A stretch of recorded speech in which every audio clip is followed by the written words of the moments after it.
the most realistic online racing sim ever made. This is iRacing. Detailed laser scan tracks, fully dynamic real world cars, and over 50 series to choose from. 6 online world championships offering over $400,000 in annual prizes. This is the original esport racing game. This is iRacing.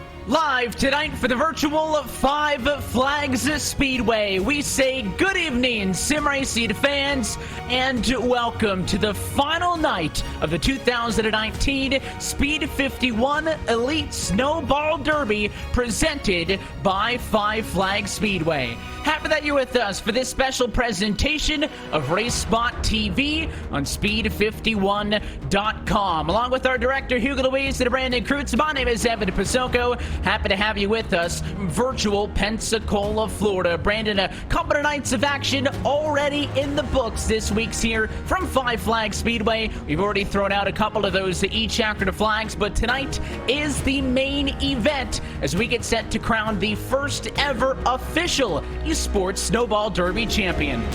Yeah, absolutely, Evan. It's going to be something really fun to watch here tonight, and, you know, a really important event in all these guys' books is they want to be the first Snowball Derby champion, and, you know, I think we'll see some hard-nosed, good short-track racing here.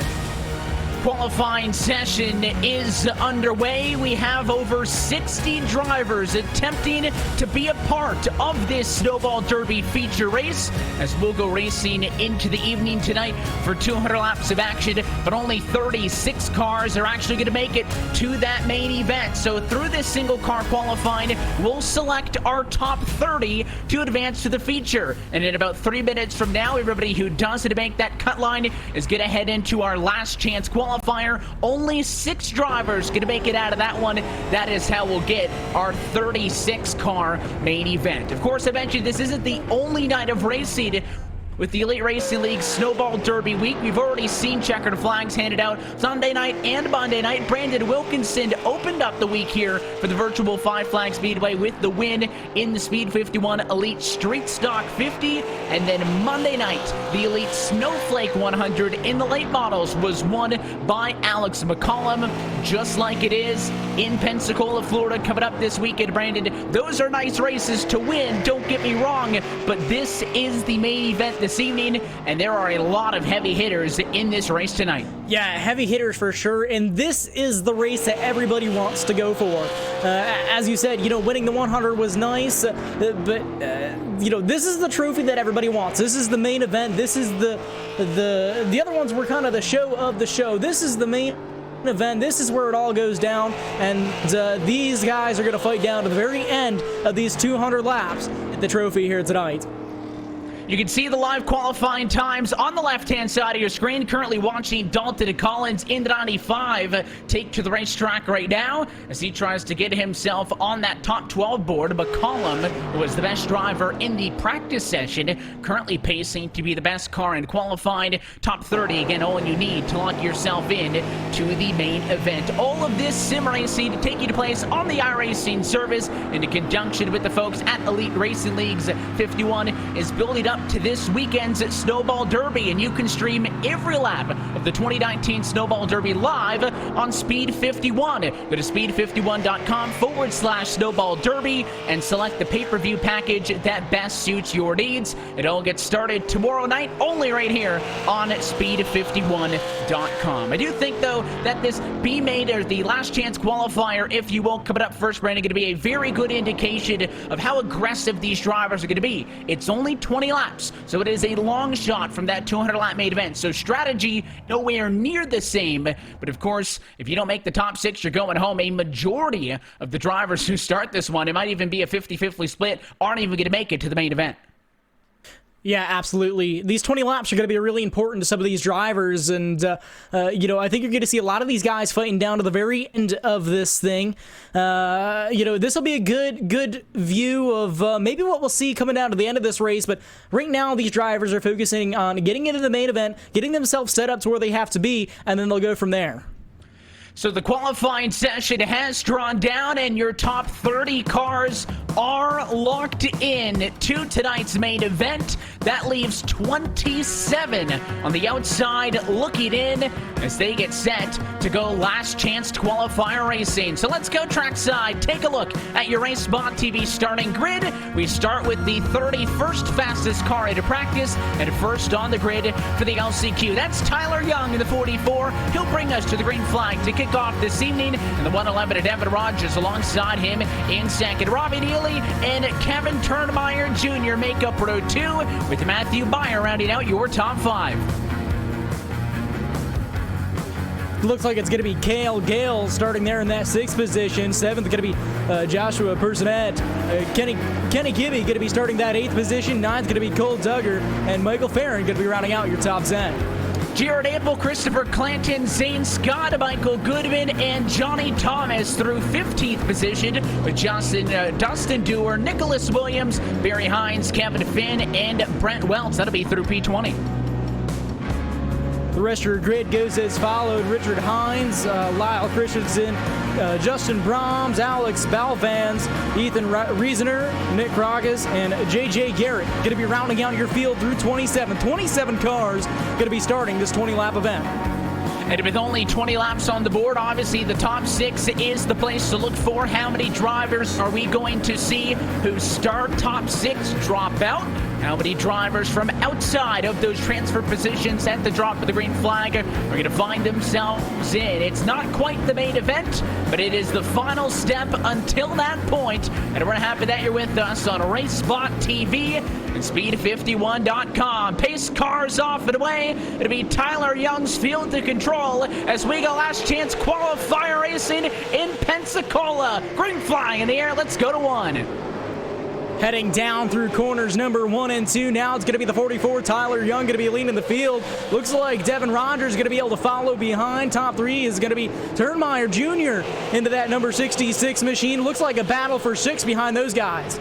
Yeah, Meyer in the 33 is really the one that got loosened up off of the start. Started 5th, but he falls to P8. That's the 14 to Kenny Kabibi on the inside, getting around him. So Kabi makes the pass to 77. Michael Farron also on through. So not a good start for Meyer, already having one driver who started inside of the top 6 dropping out. That opened up the door for Joshua Personette, who goes into position number 5 after starting in 7th position. The field will single file out a little bit. You're watching the fight back now as they tuck it line at 33 car, still the odd man out.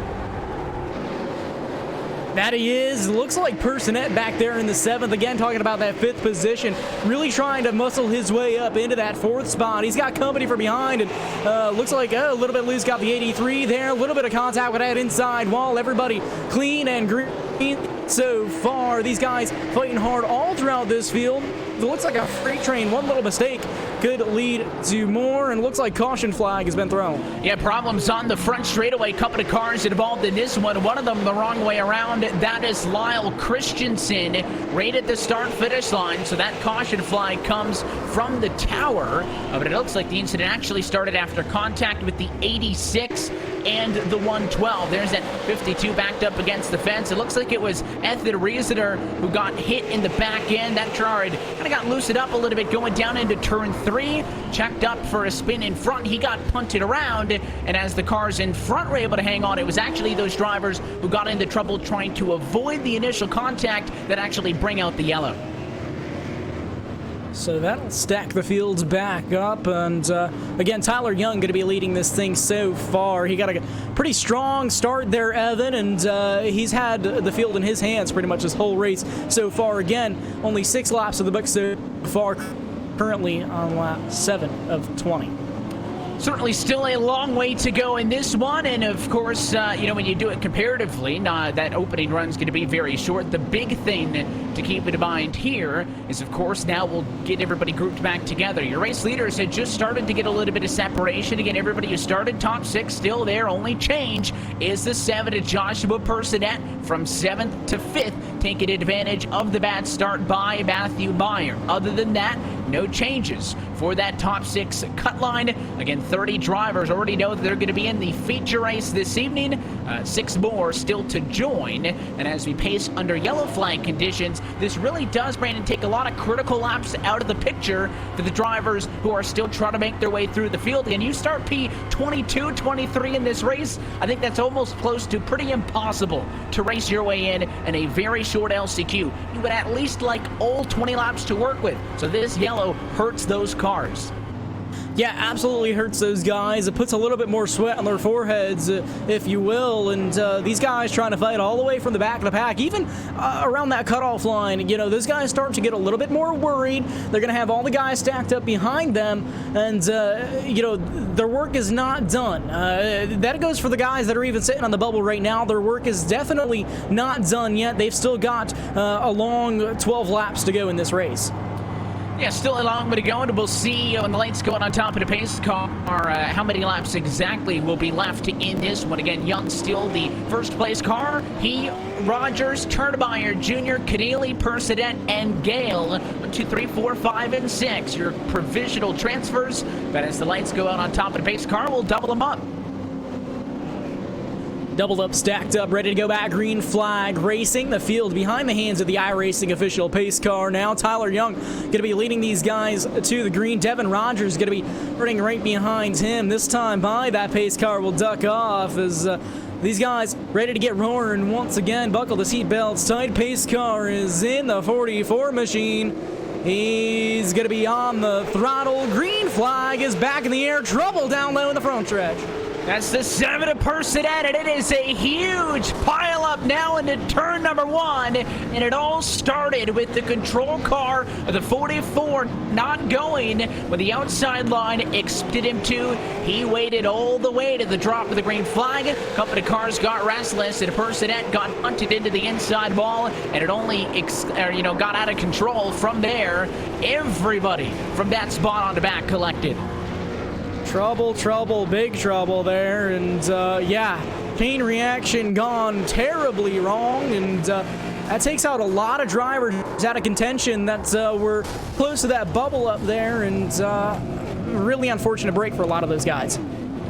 Certainly a tough pill to swallow, as many of those drivers were just on the doorstep of breaking into a transfer position, but all of that checking up, and you can see the onboard angles there. I mean, really nothing Johnny Thomas had involved in that one, virtually nothing he could have done to avoid it, and it all went down to those drivers trying to guesstimate when that 44 of Young would actually go from the control car position.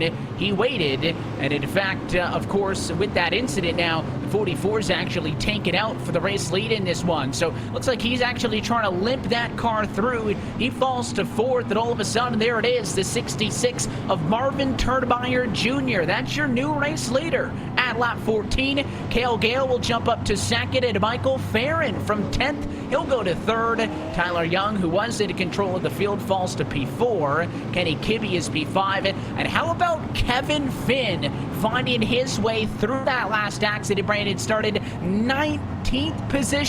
He's right now in 6th.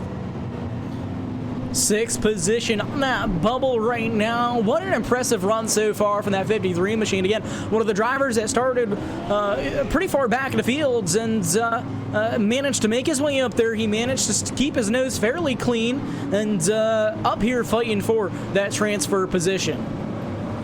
P6 would be good enough to make it to the feature race. And this one now, working lap number 15 of 20, may have just one final restart left in store. And, if we do get 3 or 4 runs to 4 laps, entirely to the end without an incident off for the restart, that I don't think Tyler Young's going to make it, because you can see that 44 machine sideways. That car obviously damaged from the contact on that last yellow flag. I mean, it's all kind of out of shape under yellow. If we go green and get a quick yellow, he might just be able to kind of crab walk that thing home. But if he's got to do any amount of green flying laps to get the distance, I am not sure that that's going to pay out well for the driver who finds himself to restart on the outside of row 2. Yeah, Evan, that's his backer right now, is to get a quick yellow like we just had. Again, that car's in extremely rough shape, and if we get any sort of green flag laps, I think his best bet just pull it in, get it off the racetrack. But he's backing on that quick yellow, and that's what he needs to get into this main event for the 200 laps.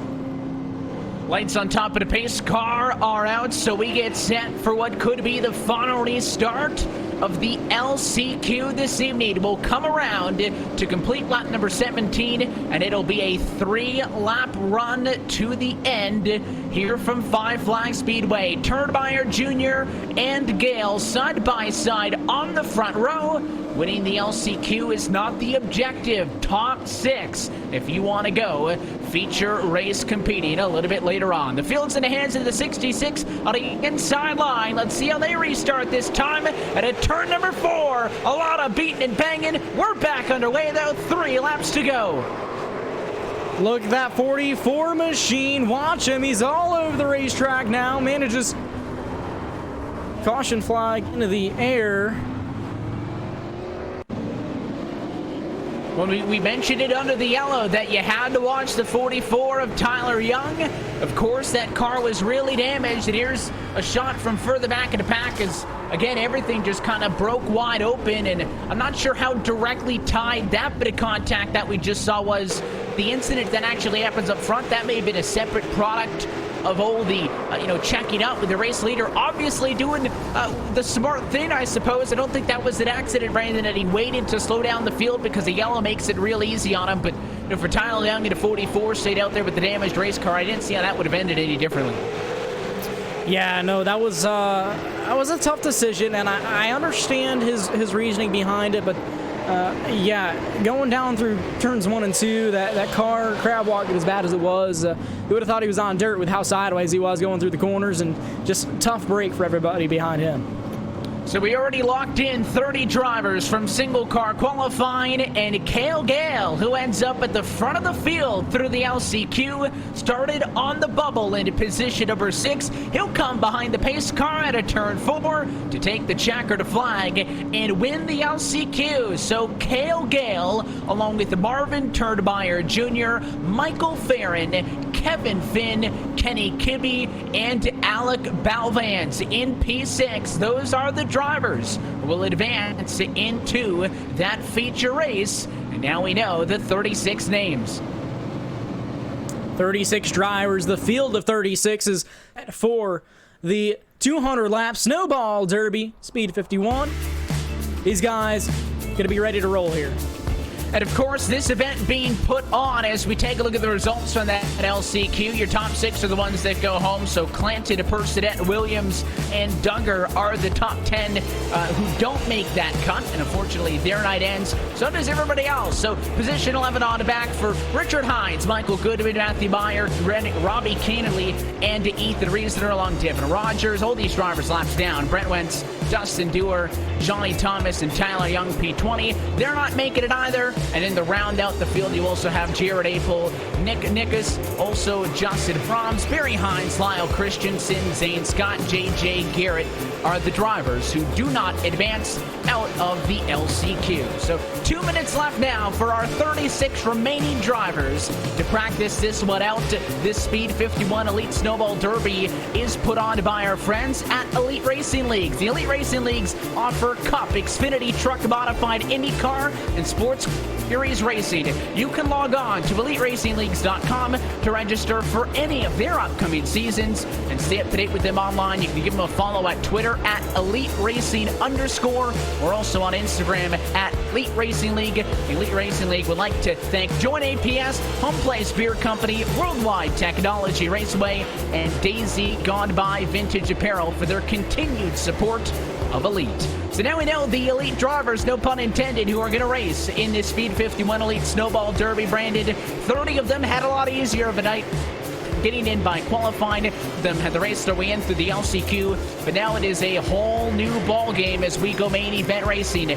200 laps in the opening 100. Drivers can pit for tires and fuel whenever they want, but there will be a competition caution at lap number 100.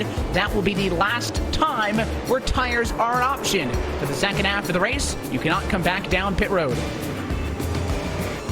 Yeah, this, really creates a whole new atmosphere. 200 laps and, a big trophy on the line here tonight. Everybody wants their name on that trophy, and, I think all these guys are just going to have to really ride it out for the first 150 laps or so, and then play the end of this race by ear. See what happens towards the end of this thing.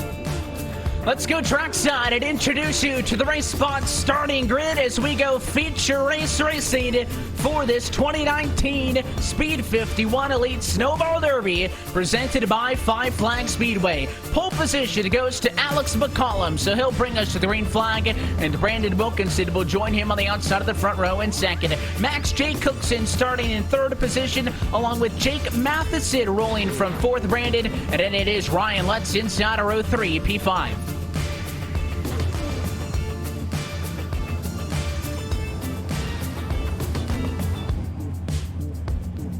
Continuing on through 41st position, P6 on the grid, to Marcus Fruckentick, and then you also have Jake Nichols in 27th, Michael Goddard in 8th position, Garrett Conrath P9, and it is Dalton Collins through your top 10. Devin Morgan and Chad Frankenfield to make up the next row, Jacob Horvath and Dallas Pataska behind it in 13th and 14th spot. Kelsey Rogers is 15th, Colin Devoted is in 16th with Christopher Shannon, Connor Horn, Jared Rexed, and Andrew Rucker, your top 20. The rest of the running order going to go across the bottom of your screen.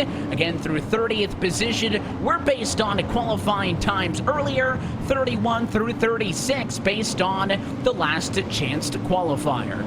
We've been racing since Sunday afternoon here on the iRacing service, and so happy that you've all been tuning in with us on speed51.com. But this is the main event as the lights go out on top of the iRacing.com pace car. Happy to have you with us as we get set to crown a virtual 2019 Snowball Derby champion. Alex McCollum was best in practice this afternoon, and he was the best car in qualifying. He'll bring us to the green flag at turn number 4 as we get set for 200 laps of racing. Let's go racing from Five Flags Speedway. Green flag is in the air. Down in corner number 1 now, Alex McCollum, that 010 machine, going to be leading the field cleanly through turns 1 and 2. Looks like that 55, Brandon Wilkinson, going to hold on to second position. They got a battle for third behind them. And it's the 20, hooks it on the inside with a new car here. Matheson, side by side for third. Cars on the outside going to want to get this taken care of ASAP. And it is a nose in front for Cookson. Contact now behind as the 41 car gets sent up the hill. 41 up the hill, and he's going to ride that high side right now. Going to be side by side for around that 8th position. Now he may be able to hang on to one spot in line. He's got to really drive it hard up there. It's going to use up the tires quite a bit. None of these drivers want to be up there this early in the race.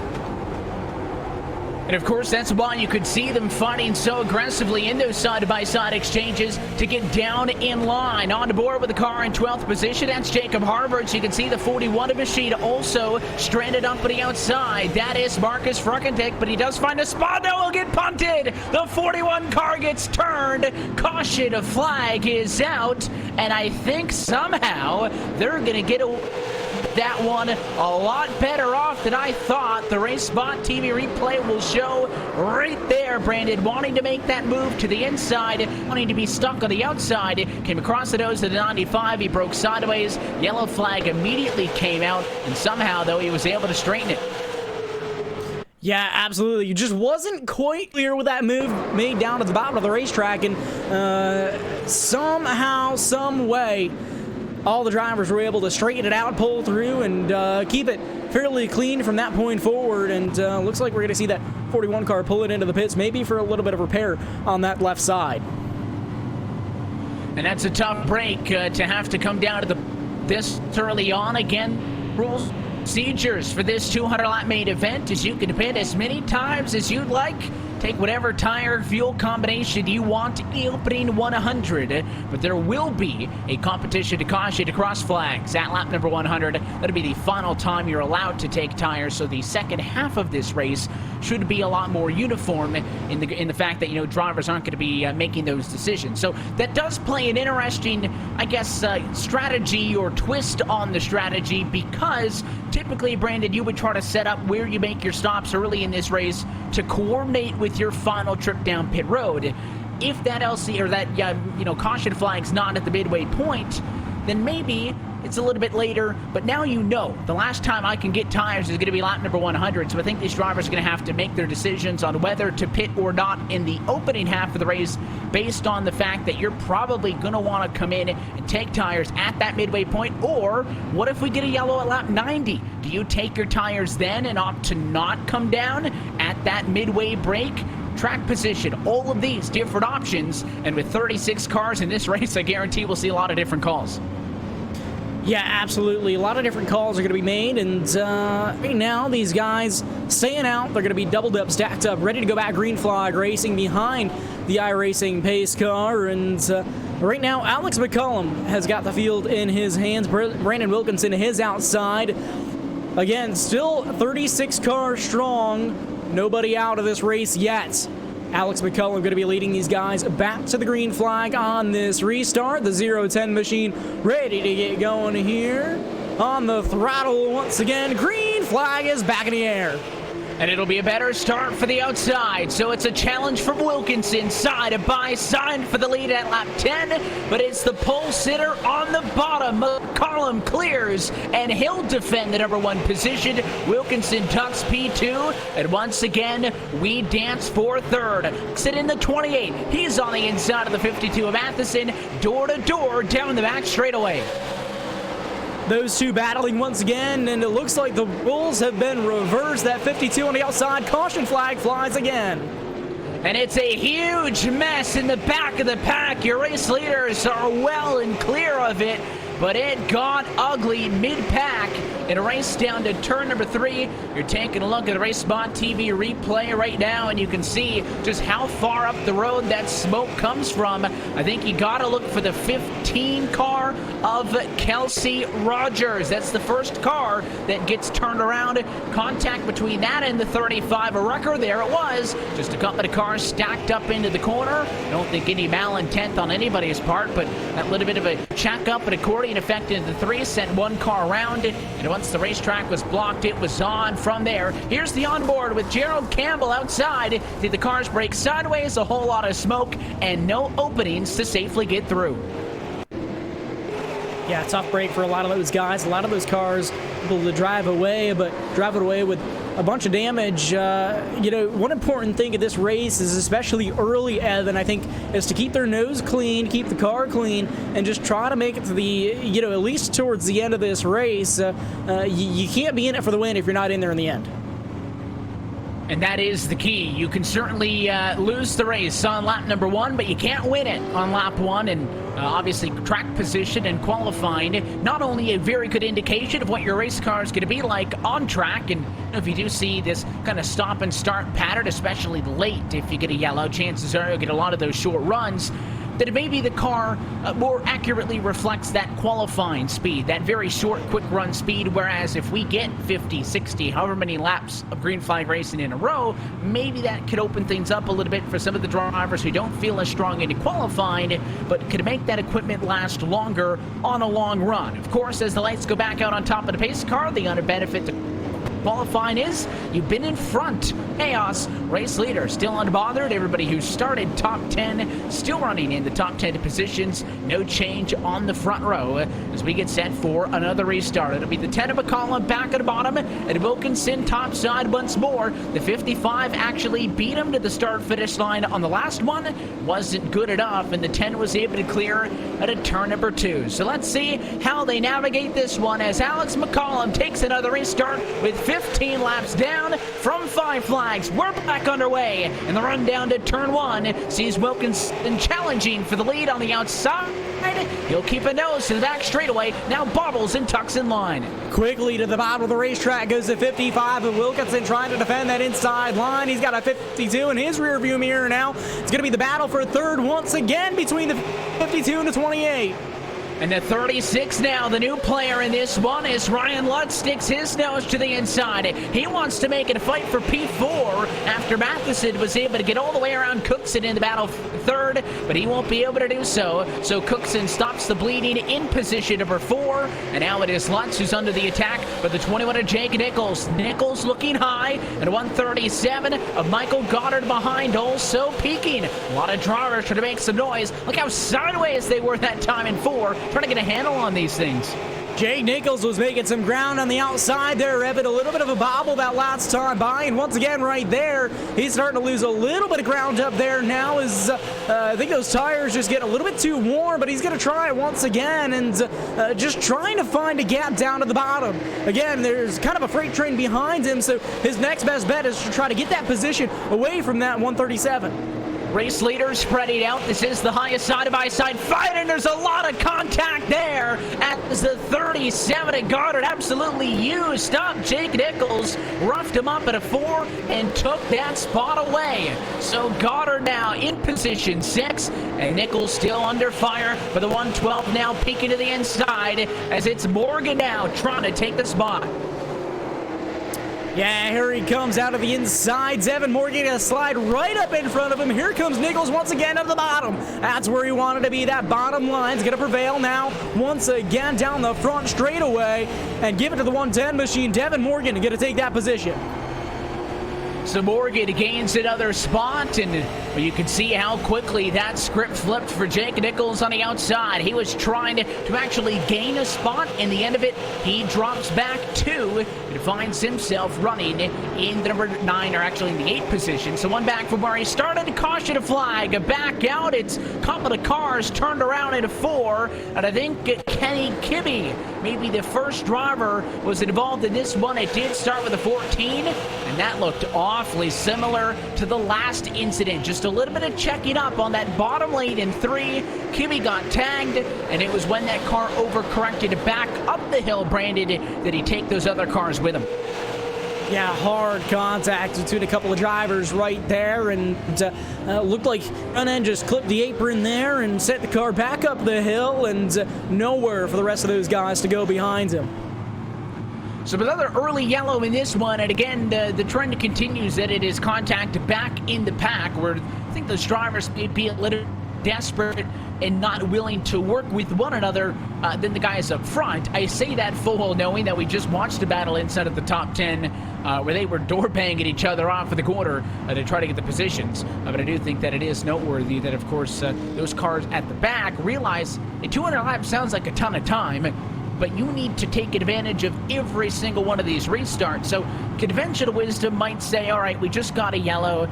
Take it easy for 5 laps. Problem is, if you take it easy on this restart, Brandon, the 4 or 5 cars behind you are going to be one all over you. You're going to be 3-4 wide, so you always have to be on the attack. And that's why we expect to see early in this kind of a race that mid-pack area to be the place that needs some sorting out. Yeah, absolutely, Evan. And, I think that's why we keep seeing the incidents back there. These guys really trying to be aggressive, either not necessarily trying to gain positions, but just hold each other off. And it's leading to some trouble back there. The leader's trying to ride things out up front. And I think that's the key to this race is you got to ride it out. But again, you try to ride it out, the guys behind you are going to take you 3-4 wide, and that's what leads to the issues. So we'll see if this affects things mid-pack. Of course, some of the notable drivers that have kind of gotten shuffled back in the running order. The 41 car started P6, and he's way back in 29th. Other than that, you've got the 49 of Conrath, started 9th, trailed to 13th position on the racetrack right now. Not a ton of movement, and the race leaders also, I think, making the correct assumption or assertion of the strategy, if you will, that pit stop's not necessary for them this early on in the running order. It will be interesting to see, though, what Jake Matheson can do on this next restart, because he'll be on the outside of the front row for the first time. Yeah, Jake Matheson is the furthest he's been up here all night. He's been battling on pretty much on the outside this whole race. You know, we know that he has a good race car so far, able to hang on to that outside line, but see if he can do anything with Alex McCullum. McCullum's been leading this whole race so far, hasn't had much of any competition try to challenge him quite yet. Of course, it is still early in this race. Pace car going to pull off this time by, again, McCullum in that 0-10 machine, going to be leading the field back to the green. Green flag is back in the air. These guys are rolling once again. It'll be a drag race down to turn one. McCollum down low, and the challenger Matheson on the outside, and he'll stick with him all the way through the corner. This fight going to go down to third now. As you see all the cars behind still stacked up side by side. Now McCollum sees some daylight, a half a car length advantage into one. It is the best challenge off of a race star we've seen. Matheson still refusing to go away. Jake Matheson really challenging him on that outside line. Now, this is the most we've seen as far as challenging goes for Alex McCullum. These guys pulling away from the rest of the field, still running side by side down the back straightaway, going down into corner number 3. There's a little bit of contact there, and that'll be what ends it as the 52 went up the hill a little bit, and McCollum's got it once again all to himself. McCollum for the race lead gets on by, and now Matheson nearly got challenged by Cookson. The 28 went for a twofer there, trying to get on the bottom, just couldn't make it stick, and he tucks in line behind the 52 for a moment. Big wiggle there, though, by Matheson. That car not stable, as he's really trying to give it everything he's got. And now a caution flag behind your race leaders again. Just one car around. It is Nate Chirito around in the 93, and he had a little bit of assistance at a turn 4. Yeah, the 93 goes around. A little bit of assistance there, and we can't see what happened to him. We'll get a punt here on the replay. Yeah, it was a checkup in front, actually. The 50 and the 41 get together, and listen, they're going to get some damage, so they're not scot-free. But he was just behind that. He checked up, kind of got punted by the 00 of Matt Shadowski, and unfortunately, the 93 is the only car in that one who ends up actually in the fence.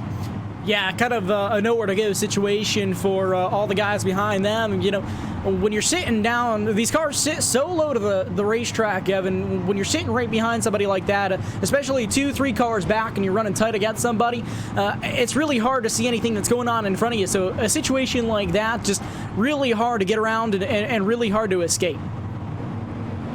We've seen so many times when we've taken some looks at those incidents with the RaceSpotTV replays that the onboard shots really showed just how little options, impossible even, it is to get around him. And unfortunately for that one, really nothing that he could have done to save himself.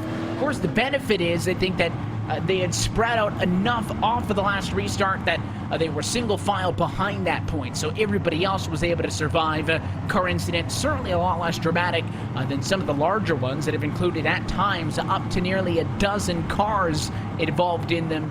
Certainly only one car in the fence, not the worst of scenarios. But the stop and start continues early, pacing just 37 laps in to this 200-lap main event. And you know, one of the coolest things about this event is, as a part of this partnership in this event with Five Flag Speedway's involvement in the event, contingent upon the entries, that the proceeds for this event are being donated to the Cat Country 98.7 FM Christmas Wishes program. This is a program that provides assistance to underprivileged families to give them a better holiday each December. So Speed 51, along with Five Flags Speedway and Elite Racing Leagues, all working together. So all the additional proceeds from the driver entry fees into this race that are not paid out into the purse is going to go to that Cat Country 98.7 FM Christmas Wishes program. So a lot of exciting racing tonight here on Speed51.com, and it is supporting a good cause, so it makes it that much better. Lights back out on the pace car. Matheson gave us a really convincing challenge for the race lead last time through. We'll see what he can do on the 10 of McCollum this time, as they are once again lined up with McCollum on the bottom and Matheson trying to challenge to the outside. That run down to turn 1, the 52 trying to keep a nose on him is going to be the most important part this fight for the race lead. Green flag is back in the air, and McCollum now right there nose to nose as they go to 1 and 2.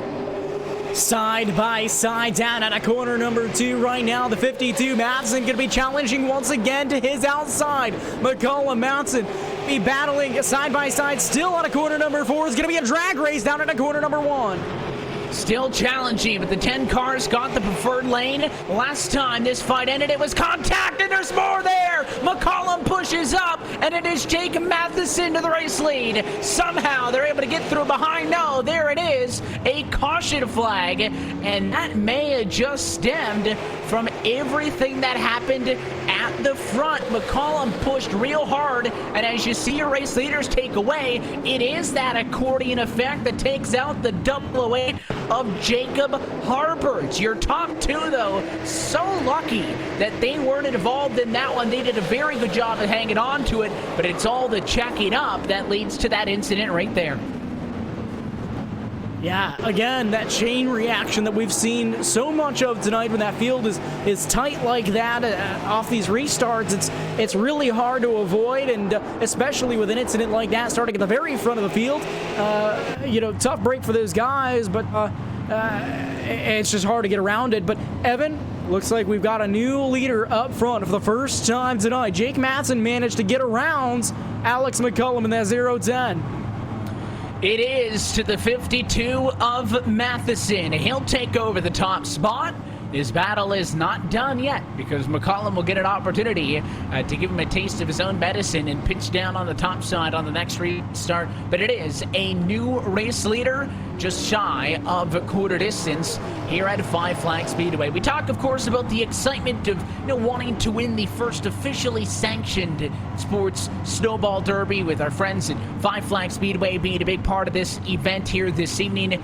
But it's not just the bragging rights. There's a lot of cash on the line as well to your winners. In fact, $151 to tonight's champion, and payouts all the way through the top 10, including $100 to second place, $80 to third, $70 to fourth, then you get the idea, all the way on through to $20 to 10th position. So that adds an added element of desire, as it's not just bragging rights, but a lot of these drivers hoping to finish this race week in the green.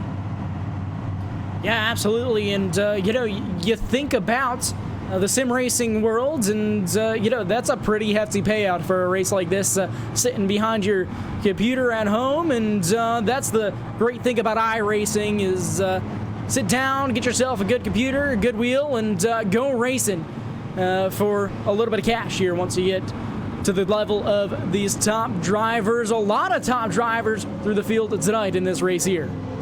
Yeah, it is an interesting mix of, some of the best short track drivers on the iRacing service, and just a couple of drivers that are regulars in Elite Racing League's regular series. So it is kind of a melting pot of experience.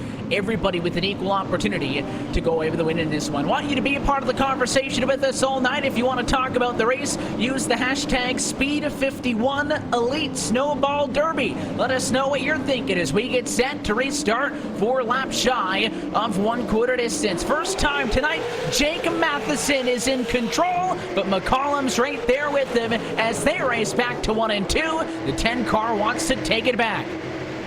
Looking on that outside, here comes Alex McCollum trying to regain that lead. Now going to be side by side at a corner number 4. It's going to be a drag race as the yellow flag flies once again on the night. And I think he had him at the moment of yellow. We'll go back and check the tape and also take a look at the cause for this caution flag as the 50 machine was in trouble. There it is. Mitchell Brown turned up against the outside wall, and you'll see how all of this develops. Watch him mid-pack. There he is, the black car outside line, racing down to turn 3. It's a little bit of help for the back bumper. It was the 72 car who sent him in, and just like that, he gets a ton of damage. Once more, turn 3, quarter entry. Calamity quarter in this one, and Alex McCollum did indeed have his nose in front of Matheson at the moment of yellow. So just as quickly as he took over the race lead, it's gone, and the 10 car will be back on top. Yeah, it was a drag race pretty much to the drop of that yellow flag there, and 52 gonna have to restart once again on the outside. Both of these guys have proved that they can run pretty much anywhere on this racetrack so far. And again, 50 laps on these tires, it's not an easy thing to do to run that outside line. These cars are gonna start to get really squirrely here really soon if they're not already. And of course, the lack of the extended green flag runs early in this one isn't allowing cars to work in that higher line a little bit by putting some rubber down on the racetrack. One of the really cool things about this event taking place on the iRacing service is the dynamic track and dynamic atmosphere, actually. So as this race goes on, rubber's going to be put down. Temps are going to go up. Right now at 77 degrees with dynamic weather in the iRacing service, but the track temperature is 82 degrees. It's a night race. If we get a couple of laps, green flag conditions, and they put some more rubber down, that could actually go up by a little bit, and it could affect what lines are options for these cars on track, and of course, if that outside line is a factor later on. But when you're in the stop and start, you can see with all the examples that we've already been able to take a look at through these restarts that on these restarts, the bottom has such an advantage. Yeah, absolutely, and that's always pretty much been the case here at Five Flags, even though we have seen some really good side-by-side action here so far tonight. That bottom groove, I think, is where you want to be. You use a lot of tire running that outside line, especially because there's really not much rubber built up out there. You're using a lot of force to try to steer that car in the right direction, and it really does take a toll on the rubber, and as these guys will stack up side-by-side once again, Evan. So once again, we flip-flop. McCollum back to be in the control car. He'll be on the inside of the front row, and Jacob Matheson alongside in second position. Let's see if the third exchange between these two happens now, or if that 10's going to be able to defend. Again, on that last one, McCollum didn't even clear. He just had a nose in front at the moment of yellow. That's all you need. Green flag is back in the air. 148 laps still to go for the virtual Five Flag Speedway. McCollum holds the bottom. Look at Matheson doing everything he can up top by pinching the 10 car down. Behind them, it's Cookson, who takes third away from Wilkinson as we fight for the race lead still. It's going to be a drag race once again down into corner number 1, now down out of corner number 2. It's going to be side by side even. Still, these guys running really close quarters here. It looks like that 52 machine just trying to pinch that 10 down slightly off the exits of the corners, and that's what's giving him the run there on the outside. And he's doing a very good job, almost all the way through that time to 4, and now at turn 2, yes sir, Jacob Matheson back to the lead at lap number 55, took it right back to McCollum, and this time completing that pass without contact. 3 lead changes off of the last 3 restarts here in the Speed 51 Elite Snowball Derby. So resetting your top 5, Matheson, McCollum, Cookson, Wilkinson, and Morgan, 1, 2, 3, 4, 5. Devin Morgan, the biggest mover out of all of those drivers. Watch for that 112 car. Final car in this 5-car train. He's up 6 positions from the start. Yeah, absolutely. None of these guys are out of the clear yet. Even still, the top 5 all in a line, all stacked up together right now, running really close quarters. You could throw a blanket over that group of cars as they run right now, and any little mistake could lead to either a lead change or a general position change up throughout the top 5. Great shot there off of the bumper, Matheson. You could see McCollum in his Camaro running a lower line in 3 and 4, even down here at 1 and 2 at a half a lane lower than that 52 car is, almost dipping those left side tires out of that white line to get that thing to rotate. But you got to be careful when the pit wall shows up at a turn number 4. But you can see just how hot on his heels. Sparks flying that time as they both got oh so close to the fence by the start finish line. Just because Matheson cleared him off the restart doesn't mean the 10 car is going to roll over. Fighting for position 6 a little bit further back. It's the first bit of side by side. 37 to Michael Goddard's up top. There he is. Fighting side by side with the 95 on the bottom of Dalton Collins. So 2 by 2 in this exchange as the top 5 run away from this group on back. Yeah, these guys still going to be fighting back here for that 6th position. The group of guys starting to stack up more and more as they're checking up the field just a little bit behind them. And some really close calls, a little bit of banging, some rubbing quarter panels here as these guys got to try to sort it out. And single filing things out will allow them to at least get back on track. But here, the only further up the road that top 5 breakaway is going to get. Still Horn on the bottom of the 21 and Nichols. First side-by-side exchange on track, and we've actually seen the outside really start to come to life on these last few restarts. Know that the longer into the run you go, the lower you would want to be. But that 21 and Nichols doing a very good job of holding strong. Nothing changing up front still. The battle is for position. On a turn, the 39 of Bowden got turned. He's going to go around, and there's the yellow. Just as Horn cleared the 21, he tagged that 39 car. Yeah, and looks like a little bit of help there. Trying to catch the number on that race car back behind him. It looks like Jake Nichols going to be the culprit of that one there. Looks like they just checked up a little bit going into the corner, and that was just enough to send that race machine around. You can see Nichols lost that battle on the outside, and he was out of it at that point. Then Connor Horn gets into the 39 of Bowden, and then they spin up the hill, and Nichols, who had really just lost out of that position, gets tagged by Horn, who spun back up the hill, and all of a sudden, he gets damage after looking like he was going to be the one going backwards. So tough break once again for those guys. I feel like that's been the key phrase of the night for a lot of these guys here tonight, and puts a lot of these guys out of contention, fighting still what is fairly early in this race. And again, that mid-pack, it just gets checked up so quick, and a lot of these incidents are almost impossible missed by a lot of these guys. Everything happens so fast at this half-mile racetrack, and cars that are a lot of horsepower under them, and some really fast speeds around these high banks. You can see Jake Matheson has come down pit road, so he gets 20 seconds of service. His 52 car goes for 4 tires and fuel, so he'll be one of the first major players in this race to decide to pit. Again, to reiterate, you get to pit however many times you would like in the opening half. But when we have a competition caution at lap 100, that will be the final opportunity to pit 4 tires. No tires may be added in the second half of this race. I wonder if Matheson, making this pit stop only 32 laps away from that midway point, could this be his decision to kind of undercut those drivers, get the tires now, and maybe when they decide to come in to get theirs, that he stays out, goes to distance with what he's got now? Yeah, that's where the strategy becomes really interesting, because now we're getting to the point of the race where, we're just, 30-some laps out from this competition yellow.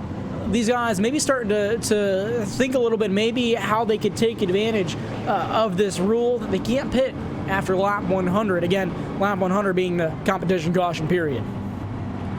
So Matheson looks like he will reset in position number 18. And my concern for him is not the strategy.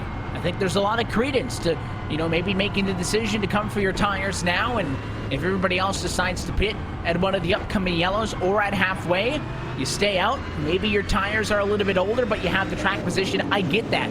My concern would be all the incidents and the trouble spots we've seen tonight are back there in the pack. Matheson's pretty much straight smack in the middle of this 36-car field, restarting in 18th position. My concern for him would be, does he get involved in an incident before he can race his way back to the front? So Max Cookson, your new challenger, he'll go to the outside of McCollum for a restart. 70 laps down, 130 still to go, and it is another good jump for the outside. Yeah, good restart for that outside line once again. Maybe a line that we see to prevail to pass, and Cookson will go to the race lead. New leader, 28. Very crisp and clean on the outside. Max Cookson made that look easy. McCollum once again losing the race lead for a second restart in a row. Devin Morgan to third, a yellow behind, and there's a lot of smoke and spinning cars. Looks like Garrett Conrad's going to be the first car to go around. A little bit of contact from the car beneath him. Again, that everything is stacked up. Chain reaction once again. And that car goes around, as well as a couple others. Chain reaction from the wreck back there. And you'll see the contact happen on the bottom. There it is. And then the 64 gets pushed up the hill after he got hit in the bumper. And that's actually how the 9 machine of Conrad got involved. He had plenty of space on his lane. Problem was the cars pinched on the bottom, couldn't figure it out, and he's the victim in all of that. And then, of course, the cars who guessed high, many of them, nowhere to go. And that includes the 93, the 41, the 008, the 04, and some other drivers who may also get some minor damage from that one. At least it wasn't in turn 3 this time. Turn 2 goes to show you that checking up can kind of happen wherever you are on track. So now we pace lap 74. Thought we might have seen a McCollum or a Cookson decide to pit, but at this point, I think they're pretty set on waiting to rate up to or at that midway competition caution, deciding to not come down to the pit lane. Of course, I mentioned that my concern for that last restart was that, going back in track and giving up track position for Matheson, going to make me hold my breath because all the incidents have happened back there in the mid-pack. The 52 car was not involved in that incident, so he'll make it on through. Yeah, absolutely. Now I think would be a very risky game to play. Is like you said, Evan, we've seen a lot of the incidents happen right in that mid-pack. Yeah. However, I think if you're a car already running around mid-pack, maybe you come in a little bit earlier. If we get another caution period, maybe come in during one of these later caution periods before the competition caution and see if you can gain any extra spots there. Of course, just left to make it through 100 extra laps, but it puts you in a little bit better of a position and out of that danger zone, as we'll call it. It's all about establishing best possible position. And listen, there's going to be risks no matter where you are on the racetrack. There is no single spot where, you are totally safe. We've seen contact between race leaders tonight. If it's not even a battle between leaders for position, that was when you start lapping race cars. And those cars are fighting with each other just as, at risk as anybody else on the racetrack is. And that's kind of the name of the game in short track racing is you can have a fast race car and you can have a level head, but you need luck. That's that third ingredient. You can't be in the wrong spot at the wrong time. And unfortunately, we don't yet have the technology to figure out where these wrecks are going to happen before the race. Otherwise, you would avoid them. It's not that easy. So we'll see how this race continues to play out. Most of your major players, again, unaffected by the incidents thus far. So Max Cookson will have his first crack at leading us to the green flag. The red and black number 28 car on the inside will take the green as we're back at it, 77 laps down. Now McCollum wants to challenge back on the outside to take his race lead back, and he's got a lot of daylight at it too. Yes, sir, what a drive. McCollum takes it right away. That outside has been showing dominance in the last couple of times on the restarts. As looks like McCollum's going to lead once again. Caution flag in the air once again. We go pace speed one more time here on the night. Couple of cars around. I see Marvin Turdmeyer Jr.'s one of them, and that is where it starts right there on the RaceSpotTV replay. He was on the outside, but just really didn't run all the way up against the fence, and I can't really blame the 72 Orion Kuhn for getting into him there because the you know, that car on the outside had about a whole lane up. You can see how low he's running off the wall, and then he obviously gets hit because that car on the inside's thinking that he's going to be a lot higher up, tags him, turns him, and it's, again, the cars on the outside line without escape options who are the collateral damage. Yeah, a couple of hard hits. I imagine that'll put all those guys out of contention at all to restart this race, and tough break once again for those guys back there. Alex McCullum back up front and leading this race. We've seen him really fast, as well as a couple other guys that are running up front, and looks like Devin Morgan making his way up to the top 3 now, Evan.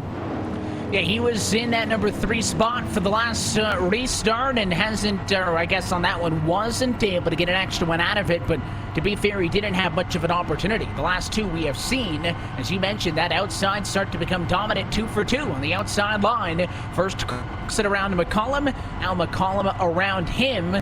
Curious if that means we'll complete the trifecta, and the 28 will take it right back, maybe having to consider now that this late in the run, with that lane or that groove widening out just a little bit, if that outside does have the bite to become the new preferred groove, maybe not for all the mid-pack battles, but certainly on the restarts, hooking it out of turn 2 has been where they've making it happen. Yeah, absolutely. I think that's going to be the key spot here in this race. These guys have built enough rubber up there to at least make it work for the first lap or 2 off of these restarts. And, you know, I think that's going to play a huge role even towards the end of this race.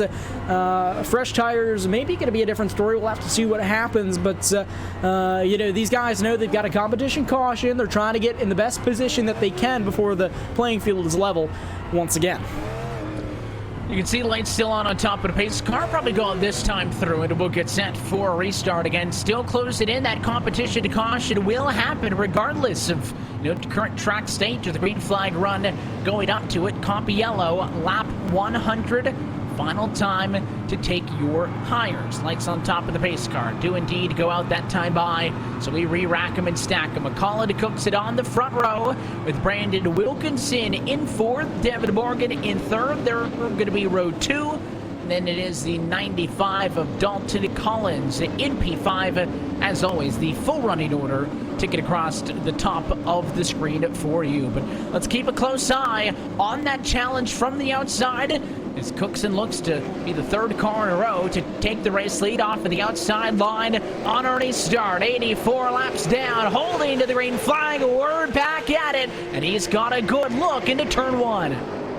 Side by side, now down at a corner number 2. That 28 machine can be looking to the outside, now down at a corner number 3. Is he gonna clear? It's gonna be close, but he manages to clear. New race leader once again.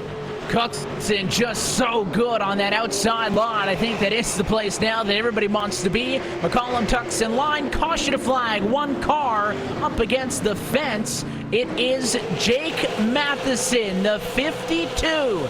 And we mentioned it when he decided to get his tires that mid-pack might be dangerous, and he got tagged, but the 05 of Alec Bowmans turned him around, the 52 into the fence, and a car that had a good shot at racing for the win in this Snowball Derby. Appears that his hopes may be dashed with that one.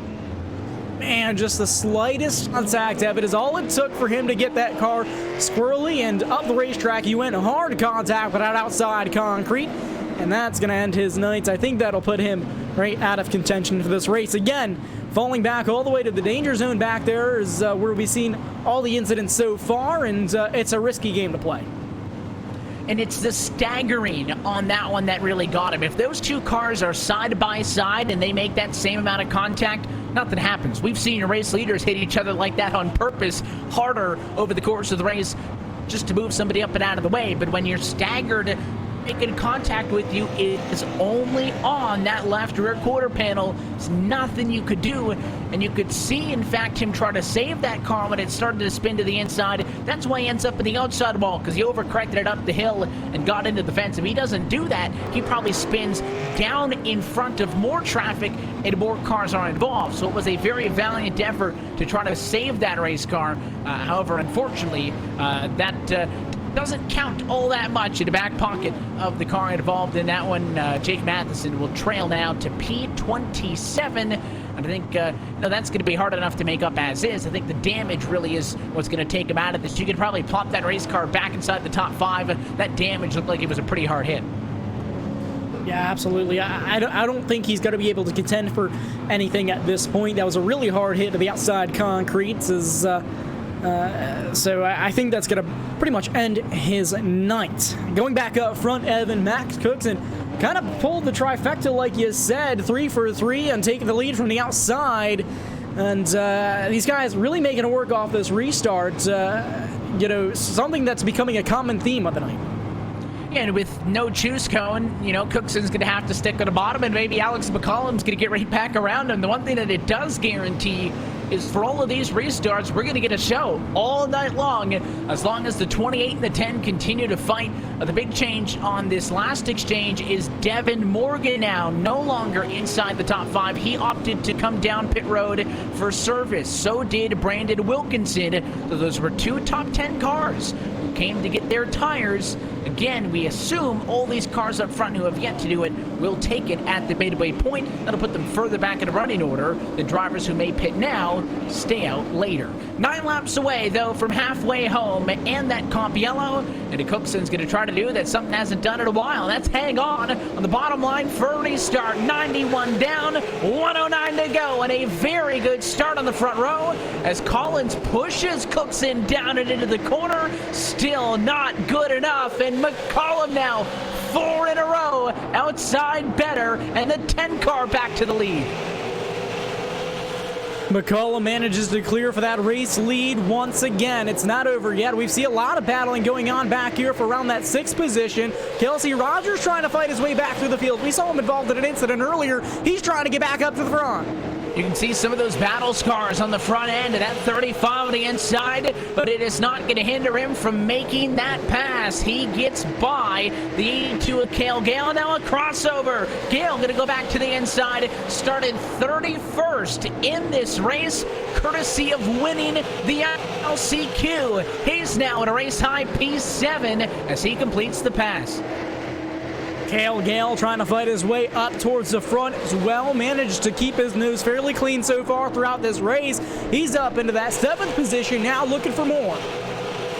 Wants to continue to march his way forward. Next on deck would be the 9 of Garrett Conrad. So he's not the only one going through the field. How about Alec Balvance? I mentioned him at P10. He started 36. Was the final transfer spot from the LCQ. He's in battle right now as he's got Morgan on fresh rubber, blowing his doors off on the inside. All the way up the racetrack goes Balvan's, now going to lose a few more positions after that. Almost up into the outside wall. He manages to collect himself, and look at that brake rotors glowing there on all these machines. They're hard on the binders going into these corners. 2 laps next time by to the halfway point in this 2019 Speed 51 Elite Snowball Derby. Watching a battle back in the pack with the 05 machine and company. It is for 15th and 16th as Andrew Rucker on the bottom tries to finish it off. He looks like he's got it. Next on deck, the 31 of Gerald Campbell is going to try to establish the positioning into turn 3, and he'll probably win out in this exchange as well. But all the way up at the front of the field, it is a McCollum and Cookson breakaway. The top 2 are more than 1 second ahead of 3rd position on back. And this time by 100 down, 100 to go as they take the cross flags. Waiting for that competition yellow to fly. These guys know it's going to be coming. There it is. Caution flag is in the air. This is going to be their last chance for these guys to bring it down to pit road for some fresh rubber. I do expect most, if not all, of the field to come down to get some fresh tires for the last 100 laps of this 200-lap main event. And don't be surprised if one Devin Morgan's your race leader off of this. We had just talked about him being down to the pit lane on the yellow flag prior to the most recent one, and he was one of those drivers laps that was making moves on Alec Balvans. He's up to 9th. I don't think he'll pit. He's not going to, but all of your race leaders who have yet to come down need fresh tires. So while Morgan, who took them 10 laps ago, stays out and assumes the race lead, McCollum brings the rest of the leaders down pit road. McCollum's got that first pit stall, tight pit road here at High Flag Speedway. So all these guys stopping for some 4 fresh feel goods, and they'll come back out, and I'm sure it'll feel a lot better off the restart. It looks like some guys taking 2 tires, trying to get the advantage in that way too. That's a strategy that we didn't really think of the night, Evan. And there's a lot of cars, and it is just a slow stop for McCollum. He finally gets all 4 tires on it, but not before all those other drivers are able to get around him. And it wasn't just those that were very early out of the pit stall. We also saw Max Cookson take 4 tires, following immediately in behind him into pit road, and he also beat him off of pit road. So a big loss for one of the dominant cars of the afternoon, as Alex McCollum gets beat off pit road by Collins, Rucker, Campbell, Cookson, Shadowski, Rexon, and then it goes Frankenfield and Conrad, who let off on 2. That is a ton of traffic. This is the furthest back that McCollum has been tonight in that 10 machine, and he's going to have to try to fight his way back up front. He's got to keep his nose clean for the last 100 laps, and well, he's going to have to try to battle his way up back to the lead if he wants to win this race. And again, the furthest back he's been all night puts a little drama on all the rest of the action that we've seen so far on the night. And now he will have the objective in front of him of having to try to run through the field in this second half to get back up there. It'll be a tall order, though. That last time by, McCollum was scored in 20th position on the racetrack. So I think that leaves the number of cars who actually stayed out under this yellow to about the top 9. I think almost everybody, if not everybody, through the 93 of Nate Trito are the drivers who decide to stay out. And again, all of them had taken tires earlier in the night. So we reset for a 96-lap run to the end and a new race leader at 5 Flags. It is Devin Morgan in control in the 112, but he's got the 36, and Ryan Lutz challenging on a very sporty outside line. Green flag, and he is caught sleeping. The 36 by a mile into 1. The 112 finds spacing and catches back up to him and takes it away. Morgan manages to power through on the bottom of the racetrack. Now he's going to pull away, and he's going to leave the rest of the field in his dust. It looks like Ryan Lutz trying to fight back. He's got company coming from behind him. Here comes Ryan Blankard on the inside. Top 3 single file. The fight you're watching is for 4th position. Wilkinson on the bottom. At a 14, Kenny Kibbe on the outside line. 1 out by Wilkinson. He's one of the other drivers who pitted with Morgan at the same time to get those fresh tires shy of the halfway point. It's something that I hypothesized early in this race. What if you come down 10 laps before the halfway point, get your tires, and then take the track position? And we did indeed have takers, and we'll see if that slight tire disadvantage will hurt them long run, or if track position's king. Caution at 110. Yeah, caution flag flies once again around. Looks like a couple of cars down there. Michael Goddard. I think it starts with him, 37, and it looks like, as you'll see on the replay here, just more checking up, but the inside line, it was almost a move from the outside to the inside. That was the onboard there. You could see that he was lined up behind the 21 on the outside and tried to get behind the 9 on the low line. Watch that move right there to squeeze in line. He kind of had the space. The problem was he drove it into the bumper of the 9, so he backed up to the 15 and just kind of got pinballed around there and turned around. A gutsy move to try to go tuck the bottom into the corner. In that case, it does not pay off.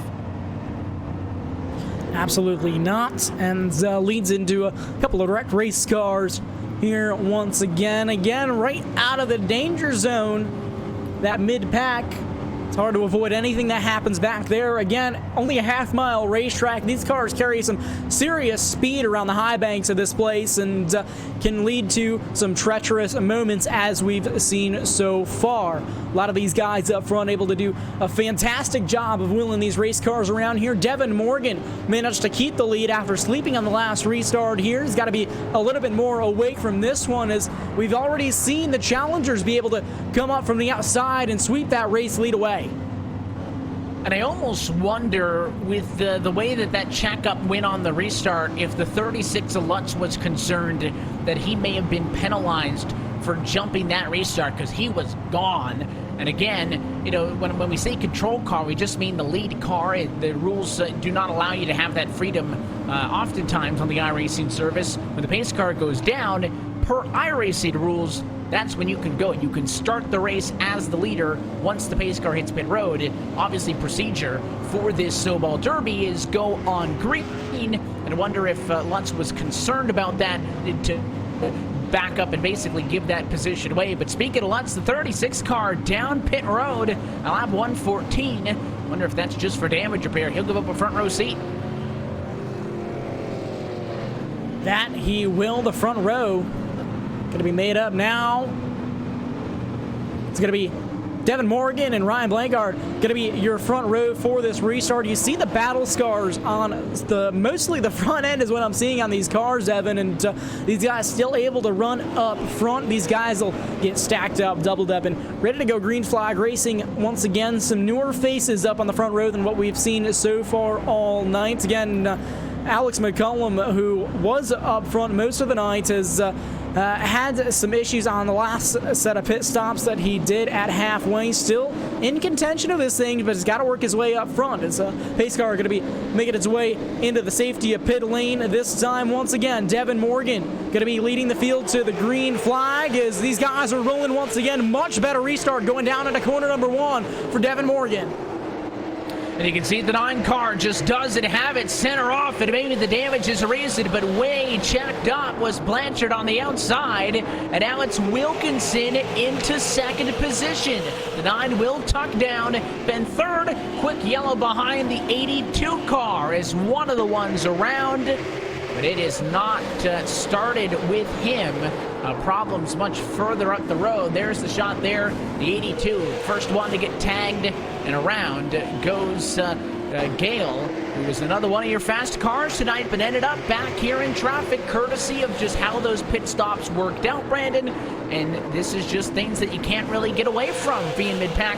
31 drove it too hard into the corner and took out one of the fastest cars in the racetrack. Yeah, absolutely. Again, it was a chain reaction to taking out a couple other race cars here, a couple other fast race cars, and like you said, it's the result of being mid-pack. Everything happens so fast, and you know, especially when you're stacked up like that, I can't exaggerate how low these cars actually sit to the racetrack, and it's really hard to put into perspective from the TV aspect of things. But when you're tucked up right behind somebody, and all you're seeing really is their back bumper. If a wreck happens in front of you, all it takes for you to step out for you to see it, and by the time you're able to see what's going on, or you're seeing the smoke, it's just simply too late, and it's impossible to check up. And of course, all of this week's racing action leading up to this Speed 51 Elite Snowball Derby presented by Five Flags Speedway. Tonight, the main event of the sim racing portion of the week, but it is really just getting started, because starting tomorrow, you can stream every lap of the 2019 Snowball Derby live on Speed 51. Go to speed51.com/Snowball Derby and select the pay-per-view package that best suits your needs. It all starts tomorrow night only here on speed51.com. Still racing though for the hundreds of dollars up for grabs in the esports program this evening for the virtual Five Flags Speedway. We're happy that you're with us on RaceSpotTV. Myself, Evan Pasoko, Brandon Kreutz, and our director Hugo Louise with us. A lot of beating and banging and a lot of strategy all of a sudden may be the determining factor as Devin Morgan will lead the field into the final 80. Yeah, and, you know, strategy is how he got up here, but we've seen he's had a fast race car all night, and obviously able to hang on to that lead. He's got new company starting next to him on the front row. We've seen Brandon Wilkinson up front all night long so far, and we've seen what he can do on the outside on these restarts, so it'll be interesting to see what happens once again here. Devin Morgan, Brandon Wilkinson going to be making up your front row for this restart once again. They haven't really gotten much of a clean run since the competition yellow. Going to try to go green flag laps here as the pace car pulls in. Devin Morgan going to be leading the field back to the green flag. They're on the throttle. Green flag is back in the air once again. You can see how tightly packed in they were there on the bottom line of the racetrack. It actually hurts the 9 cars. So Wilkinson comes down to 55, unable to challenge for the lead, but he'll maintain second on board with that 41 car. You saw the rundown. A lot of 2x2 action for third on back. It's Blanchard trying to hold off the 14 at Kibbe, and again behind them's where the yellow comes from. The 9 is up and into the outside wall. The other 9, that's Garrett Conrad, who's up against the fence, and again assisted on corner entry. It was the 10 car. Alex McCollum looks like just took the corner a little bit hot there, and nothing he could do at that point. Brought it in a little bit too hot, right into the back bumper of Conrath, and that sent him around and into the outside wall, and looks like fairly minimal damage for that number 9 machine, and looks like he'll be able to drive away from that one. He will continue on. That goes right back into the conversation we were just having on the last yellow about traffic. Alex McCollum had been one of the fastest cars in this race. Decided to make that trip down to the pit lane kind of on strategy, I'll say, because I feel like more cars just pitted at the comp yellow than cars that didn't. So he was on strategy, but of course got undercut by the drivers who went for tires earlier. He is now dealing with the traffic that they were dealing with before that flip happened, and that damage is not going to make his night easier, but I think the Simulcube car is pretty much okay. He's in P11. Is that too far back to drive back through the field and fight for the win? You know, I don't think so. From what I've seen so far tonight, I think it's going to be tough, but he's got a fast race car under him. I think as long as he keeps his cool, he should be able to get back up there. We've seen that he can run kind of both lines, especially off these restarts. Granted, he's got some really fast cars ahead of him, but if he plays his cards right, I think he can get back up there. He's still got quite a few laps here to go, and again, if he keeps his cool, I think be able to at least get up to the top 5, and that's where he'll really be able to fight for position. And we'll see how these restarts play into his strategy. I wonder if he's going to be, the beneficiary of the short runs. If he could feel like, depending on what lane he ends up in, McCollum will be 11th for this one, so that'll put him on the bottom of row 6. If he feels like he could make up spots there and get the advantage from the short runs, or if he's kind of hoping to get some green flag runs in and kind of flex his muscles. Again, your pole sitter was the best car, obviously, qualifying, so didn't have to deal with any of the LCQ nonsense, but he was also the best car in practice. So McCollum had that target on his back from the get-go as the car to beat, and he's got some work to do with these yellow flags taking out valuable laps of what's left. Yeah, absolutely, and that's the tough, when you're that far back and you need to make up ground, you want this thing to go green at least for a few laps at a time. Off this restart, things will get stacked up, maybe gain some positions from there, but in order to gain some serious ground like what he needs to gain, he really needs those green flag laps, and he needs to utilize all the green flag laps he can get. So like you said, these are kind of killing the momentum a little bit for McCollum, as he needs every lap he can get to get back up there, because it's not going to be easy. But pace car going to be pulling in this time around once again. Devin Morgan going to be leading the field back to the green flag. The 55 right out to his outside again. Back on the throttle. Green flag is in the air. Great jump for that outside line. First real good restart for the 55 of Wilkinson, but he can't get it through the center, and a quickie yellow. Oh, look at all the smoke behind your leaders on that restart. A big mess. And as some of the smoke starts to settle, we can see who is involved. The double O, one of the first cars to go around. You can see him there, sideways, middle of the racetrack, and really with nowhere to go, as all of that got out of control for Matt Shadowski. And there it is. Look at that punt on the inside. That was too wide down to turn 1, and for whatever reason, the 95 thought, yeah, sure, there's room for another car down here, and it was not even close. No, not at all, and look at the chain reaction that caused Devin. Many cars involved right off that restart going down into corner number 1, and a lot of heavy damage for a lot of those cars. Again, mid-pack, that's where we say chain reactions happen too easily. That's the danger zone, and that's the danger of running right around that area. And unfortunately, you know, for the double O, Shadowski, he gets turned in front of the field, so it's not just that you get wrecked, your race car also gets beat up, and again, there's nothing he could have done there. If you block, it's probably going to be even worse. You just have to hope that there's some sort of gentleman's agreement, and, you know, drivers don't do that to you. And listen, a majority of the incidents tonight have just been cars stacking up and the accordion effects on quarter entry. That's the one of the first ones that I think was readily avoidable. So that begs the question now at lap 132, are these drivers at the point where they're just going to kind of go for broke? Are they tired of trying to play nice? You know, I think these guys up front know where they have to be at the end of this race. The guys that are mid-pack are trying to set themselves up to be there at the end. So in their minds, this is starting to get into go time. This is where you're going to see that aggressive behavior come from a lot of those guys that are running outside of the top 5. They got, in their minds, they got to get back up front. They got to get into a position to where they can fight there at the end. And, you know, we've seen how hard it is to make up ground at this racetrack so far tonight, and I think that's where we're going to see that behavior start to come into play. So we'll see if that kind of becomes a trend late in this one. If drivers are going to take more than they give space-wise on the racetrack, and if that'll kind of mix things up with the agreements and how these guys are able to play it out. Through all of that, McCollum actually drops a spot, and he falls to P12. Not to just keep talking about him all night, but of course notable drivers who ended up at the front of the field. You got the likes of Max J. Cookson in position number 10. He's trying to work his way through the field.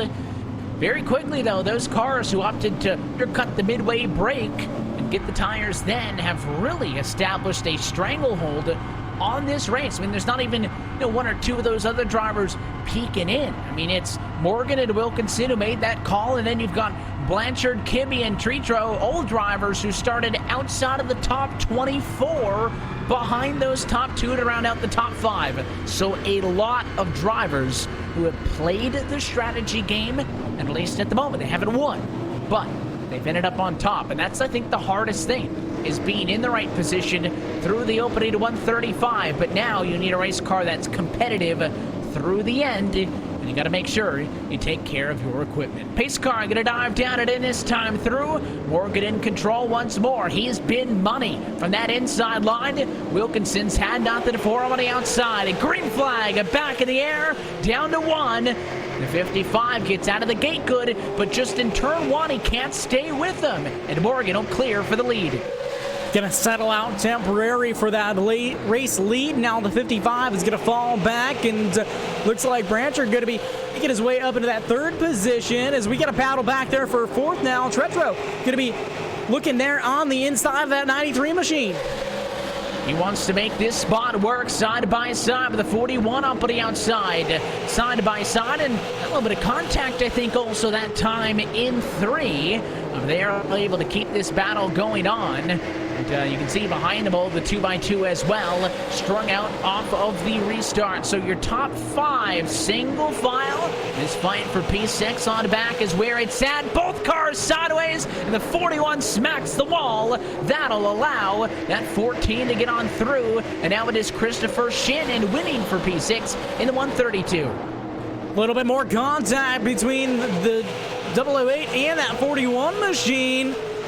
Sends that 41 up the racetrack now. It's going to be side by side back there between him and the 21 now. A lot of close quarters racing. You see all the contact happening back here now, mid-pack.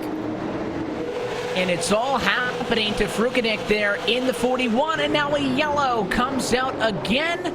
Saw one car up into the fence that quickly took a tow to pit road. I wonder if that's where it started or if that was just Calamity. Connor Horn, one of the drivers involved, it was in front. The 95 was the first to go sideways. And Connor Horn, who had some flashes of speed early, had no way to get around that one. He got hooked and took the biggest hit. Let's watch what happens in a 95. Just a little bit of a dive bomb pushing up.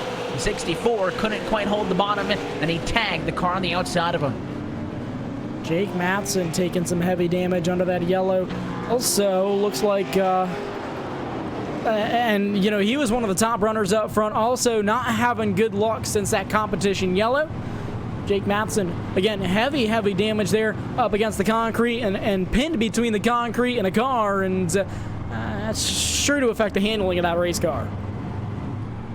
Some more incidents. Again, that one actually taking place, again, you know, well outside of the top 10 to the top 15. So you wonder if damage might be kind of compounding these incidents where you've got cars trapped in the back of the pack that have been in incidents because they were in the back of the pack, and now they have damage and they're causing incidents because the damage, they don't really know how to drive those race cars, and, you know, misjudging corner entry. It seems to be happening at a higher rate than I would have expected for, you know, some of the names back there. So curious if the cars just aren't responding, you know, when they try to dive down in just because they've gotten beaten up so much.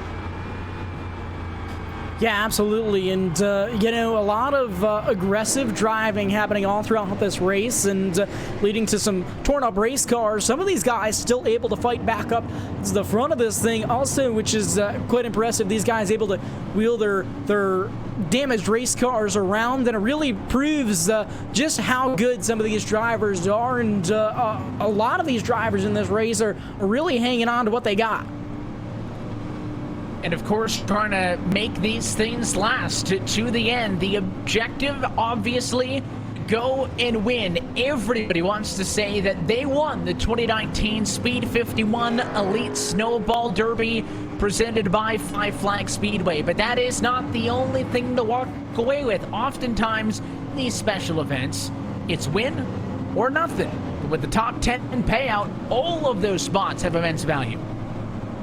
Yeah, absolutely, and you know, I think a lot of these guys are going to be happy with the top 5 finish. Still quite a bit of money being thrown out all throughout this top 10, like you said, and the big buck's going to be happening within the top 5, and you know, that's where all these guys really want to be anyways, to be in a position to win this thing at the end. Lights back out on top of the iRacing.com official pace car. This restart will come 54 to go from the city of Five Flags. We have seen a lot of incidents towards the back of the pack tonight, and an interesting strategy has taken over the front of the field as Devin Morgan and Brandon Wilkinson continues in at first and second position. The 112 pretty much untouchable off of restarts in the center of 1 and 2. It's been his bread and butter, and we'll see if he can stick with it once more. Not the best jump out of the gate. Wilkinson will be with him in the run down to turn 1, but he can't do anything once he's there. Morgan clear, so is Wilkinson. We'll fight for third. Side by side for that third position. Now way up the racetrack goes at 93 and almost 3 wide behind them. All these guys fighting within the top 5. You can see the 9 car really leaning up on the 93 up on the outside. 3 wide behind them, going the wrong way. Down the back straightaway was Christopher Shannon, but he was able to hang on to it. We're fine. Now the 93 car gets loosened up and moved up the hill. He'll lose that battle to the 9 of Ryan Blanchard. Next on deck, Kenny Kibbe challenging low, but I don't know if he's going to be able to get the spot.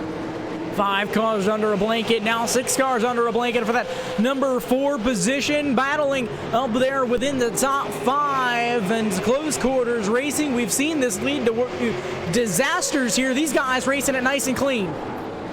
Yeah, so far so good. The cars up front have really all night long put on a demonstration of how to lean on each other and give a little bit in the process to make it some very good, clean racing. And you're seeing that now in a battle for what is that number 6 position. The 14 of Kibbe, though, kind of bullying his way that time to the inside of Cookson, trying to take P5 away. I just don't see that Fulton having the drive off that he needs to really establish position. And on that exit, Cookson's going to find the real estate to get by. He is clear. Don't look now, but here comes the 10 of Alex McCollum. He'll get around the 008 in a yellow just as he takes 7th. I see Gerald Gamble up backwards up against that outside wall, and looks like he had plenty of help there to go around, and he was kind of riding that outside, and the car just slipped underneath him, and around he'll go. Single car incidents for the most part there to bring out that yellow.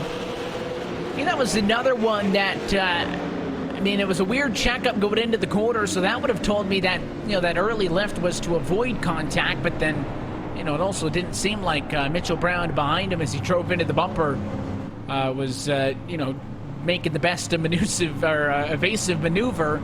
I did just take a look at the onboard telemetry. He was on the brakes when he got into him, so he didn't dump him at first class. It looks like that may have led or been a cause of something from earlier, and because he was deemed at fault for that yellow, he will get an end of the longest line penalty. A lot of these, it's very hard to assess, you know, single-handed blame, so you don't see that, but if race control sees that it was clearly caused by one car or another, you get an end of the longest line of penalties. So he'll go all the way to the back of the lead lap and behind all the lapped cars for the next restart. That's his penalty for being the cause of that yellow. Absolutely, and you know, we see every racetrack do it, and no exceptions here in the sim world. Race officials deeming that 50 car because of caution. He'll go to the very back. We've seen it with other drivers here tonight, so he's not the only one that has to face the consequences. But back up front, Devin Morgan still leading this thing over Wilkinson, and you know, Wilkinson, we saw him at the beginning, the drive at the very top, and ever since he had those fresh tires, Evan, he can't seem to make it work. He just hasn't been able to do it in the center, and I almost wonder, you know, I would think if this was earlier that maybe his concern is not fighting for the race lead, because if you get stuck at the outside of the 112 and then that second row pulls in, then you're trapped up there. I would have thought that lap 50, lap 75, but for how good the outside's been, I think the 55 just can't make it work up there like some other cars have. So he wants to get behind the 112 and reset, maybe even try to get underneath him, although he hasn't had a run long enough to try to establish that positioning. That's the only thing I can think of. I think that's going to be the key component there for that 55 machine, is to try to get up and get underneath that that 112 of Morgan, and I think that's going to be his best bet to take away this race lead. But we've seen Morgan pinned at the bottom of this racetrack pretty well, and I think if it comes down to it at the very end of this race, we may see a move for the lead where it involves moving the race leader. Certainly short track racing can come. 2 bumper cars. We haven't seen a lot of it yet. A little bit of pinching and pushing up off of the corners, but I haven't seen many intentional uses of that chrome horn. We've seen a lot of bumper action throughout some of the incidents back in the pack. This restart now, 42 laps to go. That number gets less and less with the caution flag taken out 4 or 5 every single time through. Morgan trying to get around on the inside line. Green flag, but a very good start for Wilkinson. Maybe his best. He'll have a lead in the 1, but again, it just evaporates from him. His concern now maintaining second, and he's got that. He's going to dive it way back down to the bottom of the racetrack. He's going to defend that second position. And again, we're seeing side by side. If not for third, it's for fourth. In the almost sudden clear now, the 93, the lone driver leading the outside line. It's Nate Trito. He'll get in front of the 10, but McCollum gives him a shot now. Contact! And Alex McCollum and Max Cookson, 2 of the fastest cars of the night, are in that incident. And I think you gotta look back and say that that was the 10 there. We saw the move to the inside. Watch it here. Alex McCollum did not want to allow that 93 to take that spot away. So instead of giving it up, he hit him in the quarter panel, and it starts a chain reaction that not only takes himself out also, but collects Cookson, who was in front of that group. That was a big incident with several of the fast drivers we've seen tonight. And like you said, chain reaction and a hard contact for a couple of those guys up at the outside wall that I think puts some of those guys out of contention. It looks like McCullum's taking his car to the pits. He's going to see if he can repair it, but heavy damage to the front end of that race car. So a huge incident and a consequential one as you see the red and black 28 of Cooks it into the wall. That nearly all-white number 10 of McCollum, two of the best cars all night long, all of a sudden gone. And now what? Who will be the challenger to Morgan, Wilkinson, Blanchard, your top three? Were those two cars that were on the move, was that kind of the best bet? Yeah, I mean, that took out most of the fast cars that we're seeing making their way through the field, and or at least the ones that were going to be able to get up and challenge. That's not to say that anybody can't challenge for the lead, but those are the guys that we saw up front pretty much the whole first half of that race. And Devin Morgan looking like one of the best bets. Of course, Brandon Wilkinson able to run that bottom just as well. Just can't get that run to the outside like Devin Morgan is defending that bottom oh so well. That may be his only opportunity as of now if he does not want to move him.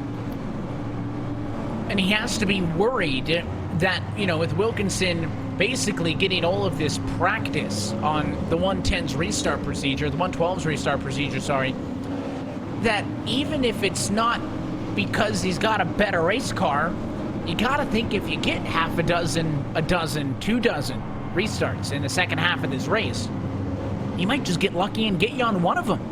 Because you can't be perfect every single time. You could, but chances are, what if you have a bad restart? You just happen to have a good one. That last run down to 1, I thought he might have had a shot. Wilkinson actually had the half a car length advantage. You just can't get through 1 good enough to give that 112 a real challenge here. The more you gotta go through the motions for Morgan, I'm sure the more frustrated it is and the more nerve-wracking it is. Because I feel like if we got a green flag stretch, that 110's probably the best car right now of this group inside of the top 5. This time by, we'll restart with 35 laps to go. It is still Devin Morgan hunting the checkered flag from Pensacola, Florida. Green flag is back in the air. Wilkinson again, good to the stripe.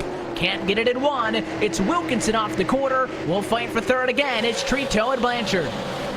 Side by side once again for that 3rd position. Both of those drivers go up the racetrack, now happen to play defense there for the 4th place driver right behind them. It's going to be about 6, 7, 8 cars under a blanket for that position. And this is really the Calamity spot now, 2 by 2, and nobody can break through. Look at that. It goes 3, 4 rows deep. It's all dependent on what happens in this battle for 3rd at the front of it all, as Trito tries to get all the way through, but he's not pinching that 9 car down. He is giving Blanchard a little bit of space. Now the 9 will pinch him up, almost 3 wide behind now, as these drivers starting to feel a little desperate. This is where it starts to come go time. You're coming in within 30 laps to go here and within a couple of laps now, and these guys are trying to get into a position where they can start running up fronts or closer to the fronts, and this is where it becomes desperate times. They see the front 2 pulling away. They want to be in this mix. They want to try to gain any position that they can. And now that they single filed it out, the damage may have been done. Those top 2 are more than a second ahead of this group 3rd on back. Pinched on the outside is the number 15 machine of Frankenfield. He's trying to get down in front of Nichols. He'll do it this time at a 2, so he finds a home. The next car that needs to get in line is the number 9 or 59 machine of Dalton Collins, and he will do so also. So single file top 10. Yellow though.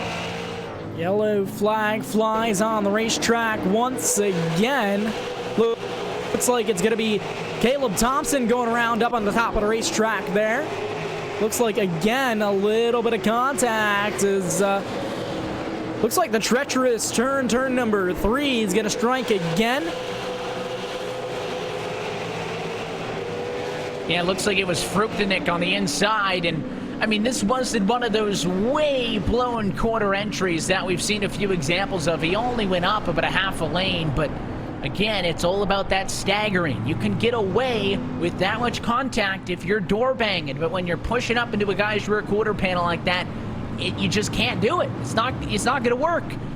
So you think that, if you're hunting to the inside, it's kind of a catch-22, Brandon, because if you're only on the guy's quarter panel, you don't have position, really. So you're going to drive it harder into the corner to try to get that position. The problem is, of course, if you hit him in the quarter panel because you don't have position, you're going to wreck him. So you can't tell somebody, back it up on corner entry when you're trying to get deep on corner entry to get the spot. It's just, the way that it works, and unfortunately it's led to a few incidents, including that one. Yeah, absolutely. That's not how the racer's mind works. You can't tell a race car driver to back off the throttle and to give up the position. If got that inside line, they're going to drive it in as hard as they can to try to get position, like you said. And, unfortunately, it has led to some torn up race cars on the night. But, that's just how the dice roll. And, it is how it is, and it's how the race works. But, looking back up front, Evan, we've got the same 4 or 5 guys up at the top 5 that we've had for the last few caution flags here. All these guys trying to fight their hardest to get within the top 5. I think that's going to be the best bet to try to fight for this race lead, but we've seen 2 cars so far be dominant off of these restarts, and that's Morgan and Wilkinson. Frugenig also going to be assessed the cause of that caution in the 40-watt machine, so he'll receive his end of the longest line penalty. And we are now, I think, in the home stretch. Final 25 laps from Five Flag Speedway. This is it. It's go time. If you have these 3 or 4 lap runs to the end, you have what? Maybe 3 restarts left? So there is not a ton of time left for drivers to break through. And again, I really thought that the duo of cars that had been coming through the field, Max Cookson and Alex McCollum, I thought they were the big threat. Again, they got cycled out based on strategy, had the better tires, and were making up the spots. I doubted. 75 to go. Could they make it from outside the top 10?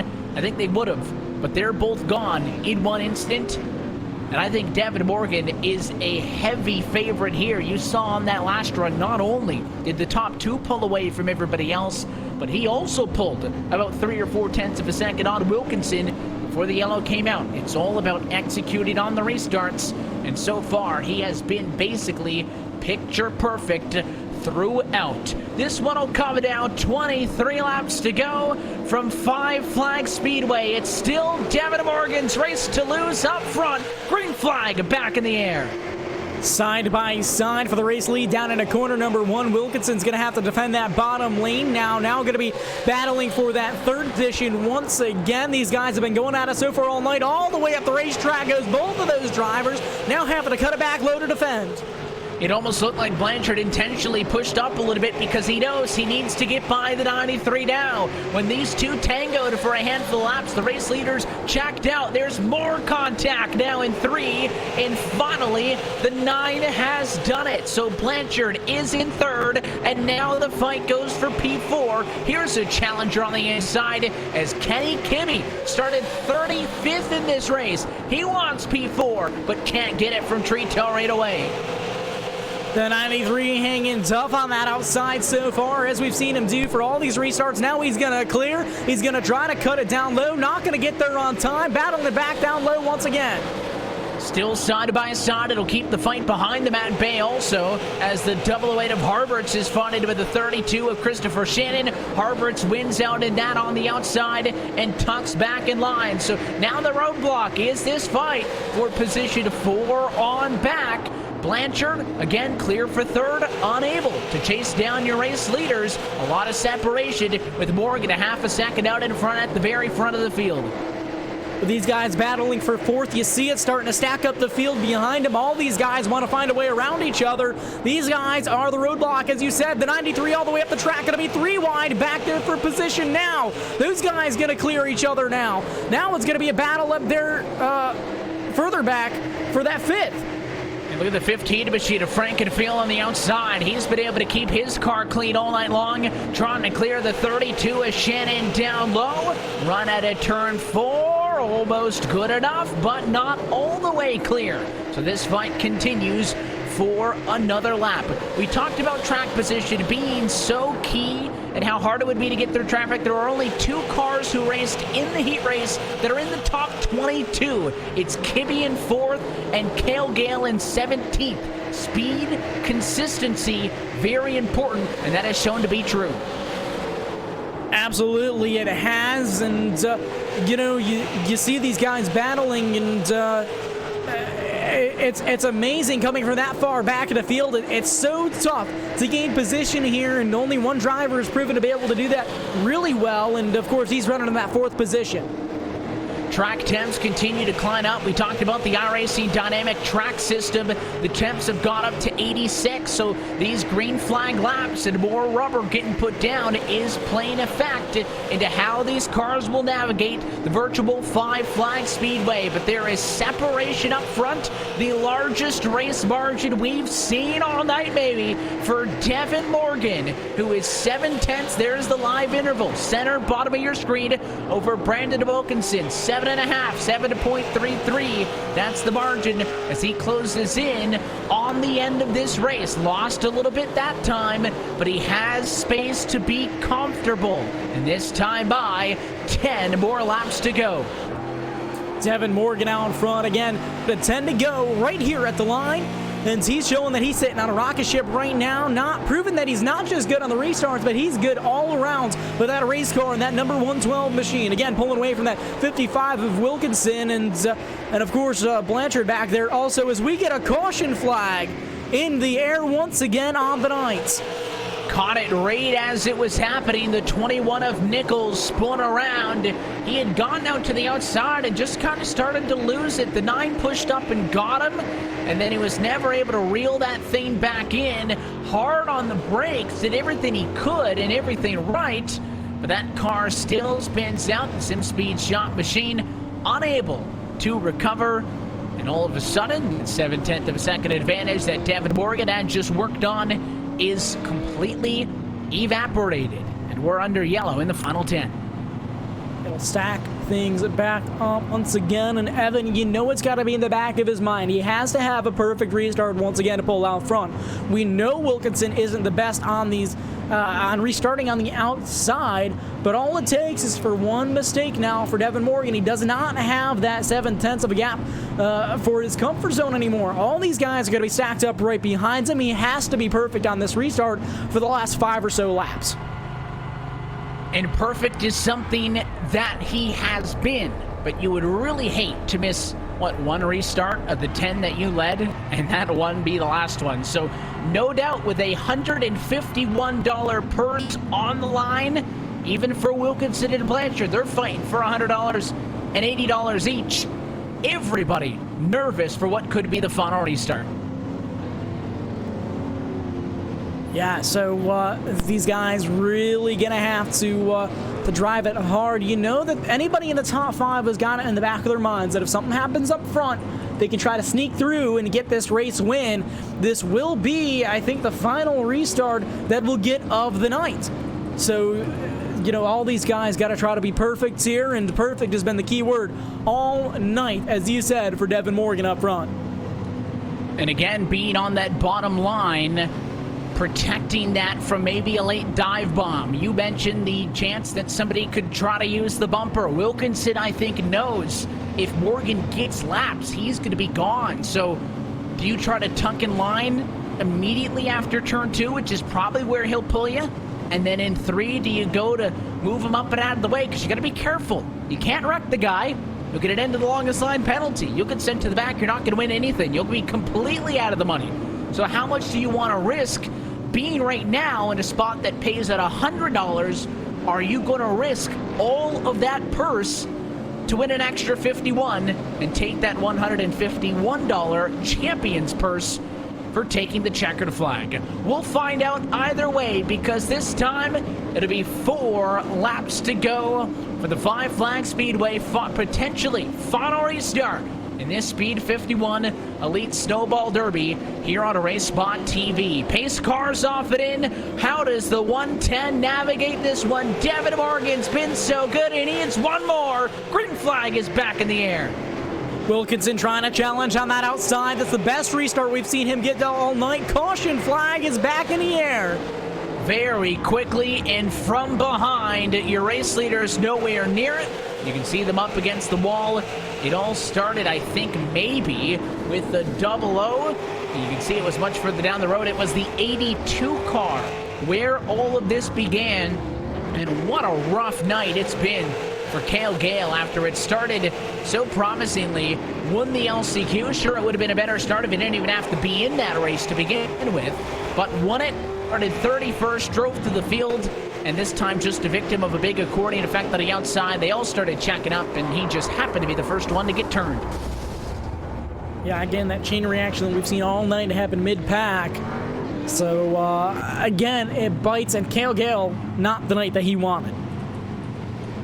Certainly did not end the way he would have liked it to, and now Devin Morgan finds himself under the caution flag at lap number 199 for all those different opportunities to throw it away and to make a mistake. And even on that last one where Brandon Wilkinson was right there on his door, in fact ahead of him in the run down to turn number 1, Devin Morgan did not factor into this at all. He did not make any mistakes, did not bobble, and did not throw away that opportunity.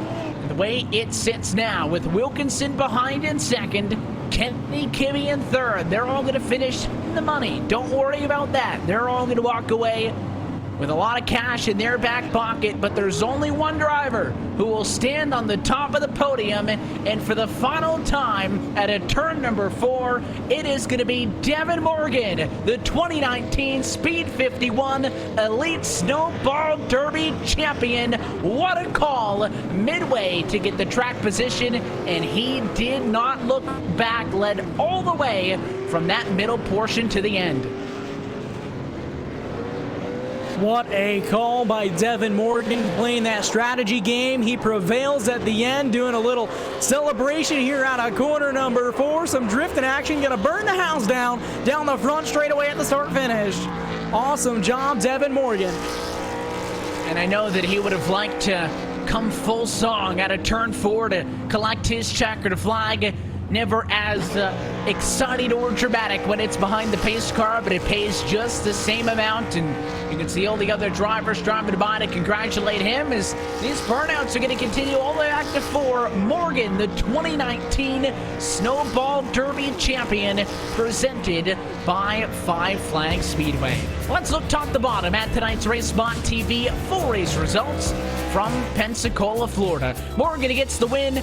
Brandon Wilkinson comes home second with Kenny Kimmy, a big mover, 35th on the grid to 3rd.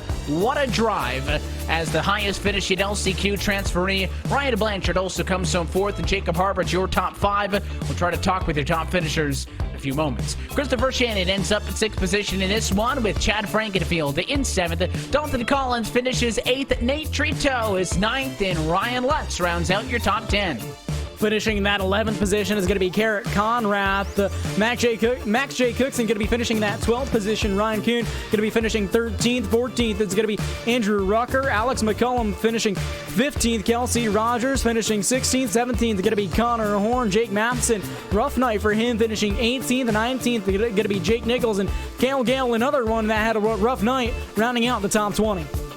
Continuing on through, 21st position is going to go to Teddy Gabala and Mitchell Brown. 22nd ends the amount of cars that finish on the lead lap. One lap down to the drivers who were still in the mix late. 23rd, Matt Shadowski, Alex Balvans in 24th, and Marvin Turdemeyer Jr. P25. Final car single lap down, Gerald Campbell in 26th. Marcus Furkadenek comes home 27th. Caleb Thompson, P28. The rest of these cars did not make it, and they ended up in the pit area when it was done. It'll include Jared Rexine, 29th, and Michael Farron in 30th. Rounding out the rest of your field of the 36 starting drivers, it's going to be Spataska, Colin Bowden, Michael Goddard, Austin Jones, Kevin Finn, and Jeff Apalgren going to be rounding out that 36th position. So look top to bottom at your RaceSpotTV full race results. We'll take a quick opportunity to step aside, and when we come back, we'll talk with your top finishers from Five Flags. You've been watching RaceSpotTV special coverage of the Speed 51 Elite Snowball Derby on speed51.com. Post-race action is next from Five Flags.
Welcome back live to the virtual Five Flags Speedway, where RaceSpotTV's coverage of the Speed 51 Elite Snowball Derby, presented by Five Flags Speedway, continues with the post-race action right here on speed51.com. And I welcome you back into the RaceSpotTV booth. Evan Pasoko, Brandon Kreutz, and our director Hugo Louise are with you following 200 laps and really 3 days of sim racing action put on by the Elite Racing Leagues. We'll go trackside now and talk with your winner tonight from Five Flags. It is Devin Morgan, who walks away victorious, the 2019 champion of the Speed 51 Elite Snowball Derby. Devin, congratulations on the win. Thank you, Evan. This one was hard fought all the way through, but we knew that the strategy was going to play some sort of factor in how it all ended up. And for you, the decision was to come to the pit lane before that competition caution at midway, get your tires, take the track position, and you did not look back from there. Just tell us through that strategy and how it played out to how you thought. Yeah, I knew the way the first half went, the second half was to be about the same type of deal there. So I wanted to get track position, even if I didn't even take any tires. I think it would have still been better than 4 there, or taking 4 at the 100 lap mark. But ultimately, I was talking with a few guys there, and when we had that yellow, it was just the right call to come down and get 4 tires right in there. Obviously, we're challenged throughout. At one point, some of those drivers who had led the first half and had to give it up the track position a bit away, the likes of McCollin and Cookson, had started to approach the top 5, but they were involved in an incident and dropped out. So let's talk about the cars you were with. Brandon Wilkinson, so many times on the outside, had good jumps down to 1, just wasn't able to make that challenge to the inside. The likes of Kenny Kibbe and Ryan Blanchard, so many different drivers in and around the top 5 that on those restarts, I thought almost just a matter of time before they got you on one, because once you got one lap in the back pocket, it looked like that one toe was able to pull away. Yeah, after the first lap there, I was able to get a really good stretch it out there, especially that last run there. I'd been kind of conserving fuel. I cut it closer than I needed to cut it. And I wasn't too sure there for a lot of the first initial runs, but that last run I knew I was to the good, so I just went as hard as Long fought night and a long week for everybody that competed all the way starting Sunday. Brandon Wilkinson took home that win. You deny him a second win on the week. Alex McCollum, another fast name tonight, won the Snowflake on Monday. But you win the big one as the inaugural Speed 51 Elite Snowball Derby champion. That also comes with a nice prize of $151 that you walk away with. What does it mean for you to get this win? It's definitely big. These big super late model events that been coming up at the end of the year, I've really struggled in them, and I've been really fast and just haven't made the big strategy call that I needed to. So it finally feels good to make a good call and be it over. We'll let you get out of here and get to celebrating. Before we do, sponsors, shout outs, all those good folks. Who do you want to say hi to down from Victory Lane? I gotta thank my mom, my dad. I got to thank Speed 51 for putting on this amazing event for everyone. I think it was a really good deal, and it can only get better from here. I got to thank BKP Art, Splash and Go Graphics, Dreamer Racing Series, Team VLR on the dirt side, LeDuc Matthews on the asphalt side.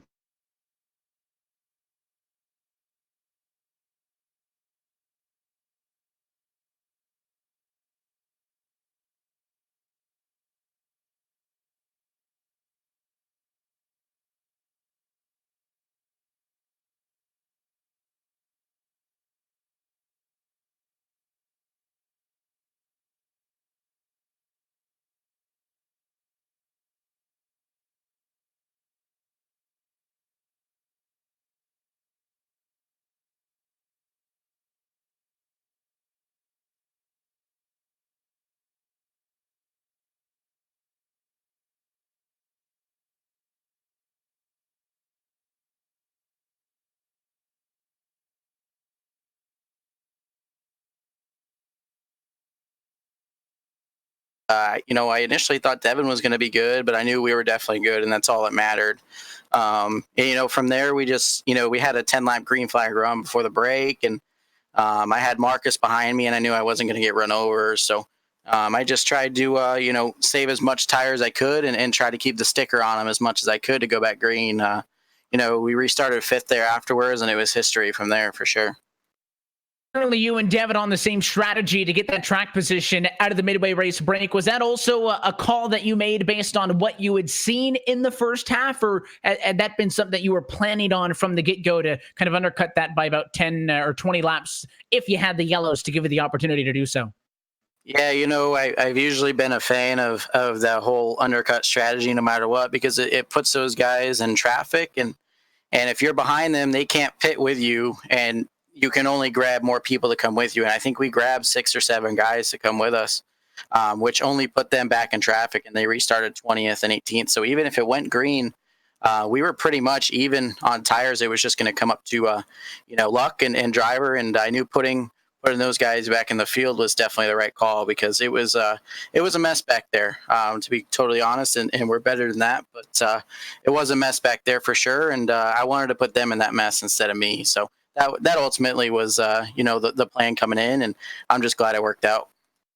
Already had a checkered flag on the week after winning the Sunday Speed 51 Elite Street Stock 50, but I know this is the one that you really wanted to go for. What was the difference between you and Devin on those last couple of restarts? Well, if we went green off of turn 2 down into 3, there wouldn't have been no difference because I would have made sure we were even coming off of turn 4 because I own one from a couple months ago. So everybody that's watching, I'm sorry you guys didn't get the show you deserved at the end, but I promise if we went green off of turn number 2, that was going to be one heck of a show. But man, what can you really say about a kid like Devin? He's just fast. He races you good most of the time and is all right when you get raced back. So congrats to him. I mean, the kid's just unreal. We grew up racing 4 or 5 years together. So it's cool, to be a 1-2 with, a kid I've run side by side with more than I'd like to remember.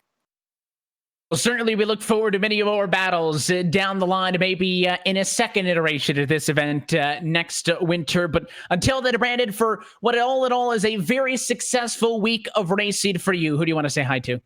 Yeah, first and foremost, all my guys at Epic Media, Drew Krybeck, they're my primary sponsor and they make it happen. They paid every single entry fee for me to get here. And they really, really, really support and take care of me and whatever happens, no matter what happens. So this is all for Drew and whatever he does for me and everything he does for me. Ryan was able to come home 4th in the other Epic cars. So that's a really positive day. Race 1 Speedworks, Mark Welch and his apparel company came on for the Snowball. So I was really glad we were able to put together a good run for him. And all my guys at the posse, my teammate Ty Majeski, who's going to hit the track in about 12 hours. Tomorrow morning at the Real Five Flag Speedway. He drew for his position tonight for qualifying. Everybody at the posse, like I said, though, Spearman, Drew, Joe, I know I'm going to forget because we've got 12 different guys on there, but and Rocket Performance and Tommy Catalano out of Ontario, New York. Really just make it happen for us, and it's always fun running with these guys for sure, especially Speed 51, Bob Dillner and Chad for putting on the event. Well, you set up a plug real nice and easy for me, because if you want to watch all that action starting tomorrow, it's right here, speed51.com/Snowball Derby, and you can pick the pay-per-view package that works best for you and to catch that action. But Brandon, for all the action tonight, we appreciate the time chatting with us. Again, congrats on a good result, and we'll catch you next time. Yeah, thank you, for sure. Second place finisher tonight for the virtual Five Flag Speedway. To continue on down the line, I'll toss it over to Brandon, who's trackside with third place finisher this evening, and your biggest mover, Kenny Kibbe, who comes home in third. Yeah, absolutely. Down here on the pit road with Kenny Kibbe. Kenny, you had a really strong night pretty much all night. It seemed like it was a little bit hard to pass out there. Why don't you give us the rundown of what you feel your night went? Oh, gosh. I'm pretty speechless right now, to be honest. It was first I didn't qualify fast enough, so I had to do the LCQ, and we kept it clean and got to be the next to last starter on the whole field. And then I just had to avoid the chaos, and we didn't. We went a lap down there at one point to fix some damage, got the lap back and rode around near the back, and then made a pit call, which I think was what Brandon Wilkinson did. And he took 4 tires because he was up front. I took 2, 1 caution before, and then took 2 again. And then we stayed out for the halfway point, and it brought us up to like 4th place, and then just basically held on and made it to the end. I can't believe it. You made it to the end, and you did more than that. You kept your car pretty much fairly clean throughout the whole night here, and you end up with a podium finish on the night. Just tell us how your strategy really did come into play here, and obviously you end up in third. You started a little bit further back on the night. How important was that strategy to you, and of course keeping your nose clean? Oh, it was huge. I mean, we gained a ton of spots there, and it was just the only way that we were really going to make up all the spots that we needed. And so once, the first half of the race was a caution fest, and I figured the second half was probably going to be similar to that. So I felt like if we could get up to the front, that we'd have a shot to at least keep it top 10. So once we got up there, got up into 4th, all we needed to have was good restarts. And then when Cookson and them guys wrecked right next to me there, that was huge for us. And that took some fast guys out of the race and allowed me to stay up basically where I was. Well, you did a fantastic job of the night, and of course, bringing home the top 3 is definitely something that you can brag about, especially in the caliber of drivers that you had here tonight. You brought home a little bit of cash with you also, and with that, is there anybody that you'd like to say hi to or thank or give a shout out to here for your podium finish on the night? Yeah, I mean, I don't have a huge list of sponsors. I mean, it's basically just me and a couple friends that like to do this, but I'd like to thank everybody at Nocturnal Gaming and everybody who likes to watch me on Twitch do these races every night, and my friends and family that have been cheering me on tonight. It was nice to have them in my corner, and to thank Speed 51 for putting this whole thing on. It was really cool, and for the Elite Racing Leagues for setting this up, and for you guys at RaceSpot for broadcasting it for us. We appreciate that, Kenny. Awesome job here overall on the night. And congratulations on your podium finish. And thanks for talking with us. Thank you. Well, big thanks to all of our top finishers for giving us a little bit of time here post-race to chat. Of course, race winner Devin Morgan, along with Brandon Wilkinson and Kenny Kibbe. Your top 3 drivers, they're all in the money. $151 to Morgan, who is the champion, $100 to third, and as just $100 a second, I should say, and $80 as well to third. Everybody inside of the top 10 gets paid out at least the entry fee for those drivers. So certainly for them, they walk away happy. And I know that in short track racing, we like to say, Brandon, that the only driver that walks away happy is the winner. But I think that the attrition rate that we saw tonight, for the good action that we saw again at the front of the field, a lot of drivers up there were able to put on a show through what some of the drivers towards the back had struggled with. I think anybody in the money tonight could be very happy. I think so also, and you make it through that much of a race, 200 laps, quite a few cautions, really tight quarters racing, and, I think anybody finishing within the top 10 will be happy walking away with a little bit of cash in their pockets. It has been a fun night of action for us to cover. I'm sure the drivers had a ton of fun as well competing, and we hope that you enjoyed our coverage as well. But until next time, that'll do it for us here tonight for the virtual Five Flag Speedway. On behalf of the entire team at Five Flag Speedway, for the Elite Racing Leagues and Speed 51, as well as our team at RaceSpotTV. For myself, Evan Pasoko, for Brandon Kreutz and our director, Hugo Luis, want to thank you for tuning in and congratulate Devin Morgan, who is the 2019 Speed 51 Elite Snowball Derby champion. Reminder that you can catch all of this year's Snowball Derby action live right here at speed51.com. Just go to /Snowball Derby and tune in tomorrow. That's it though for us for the virtual Five Flag Speedway. Good night from Pensacola.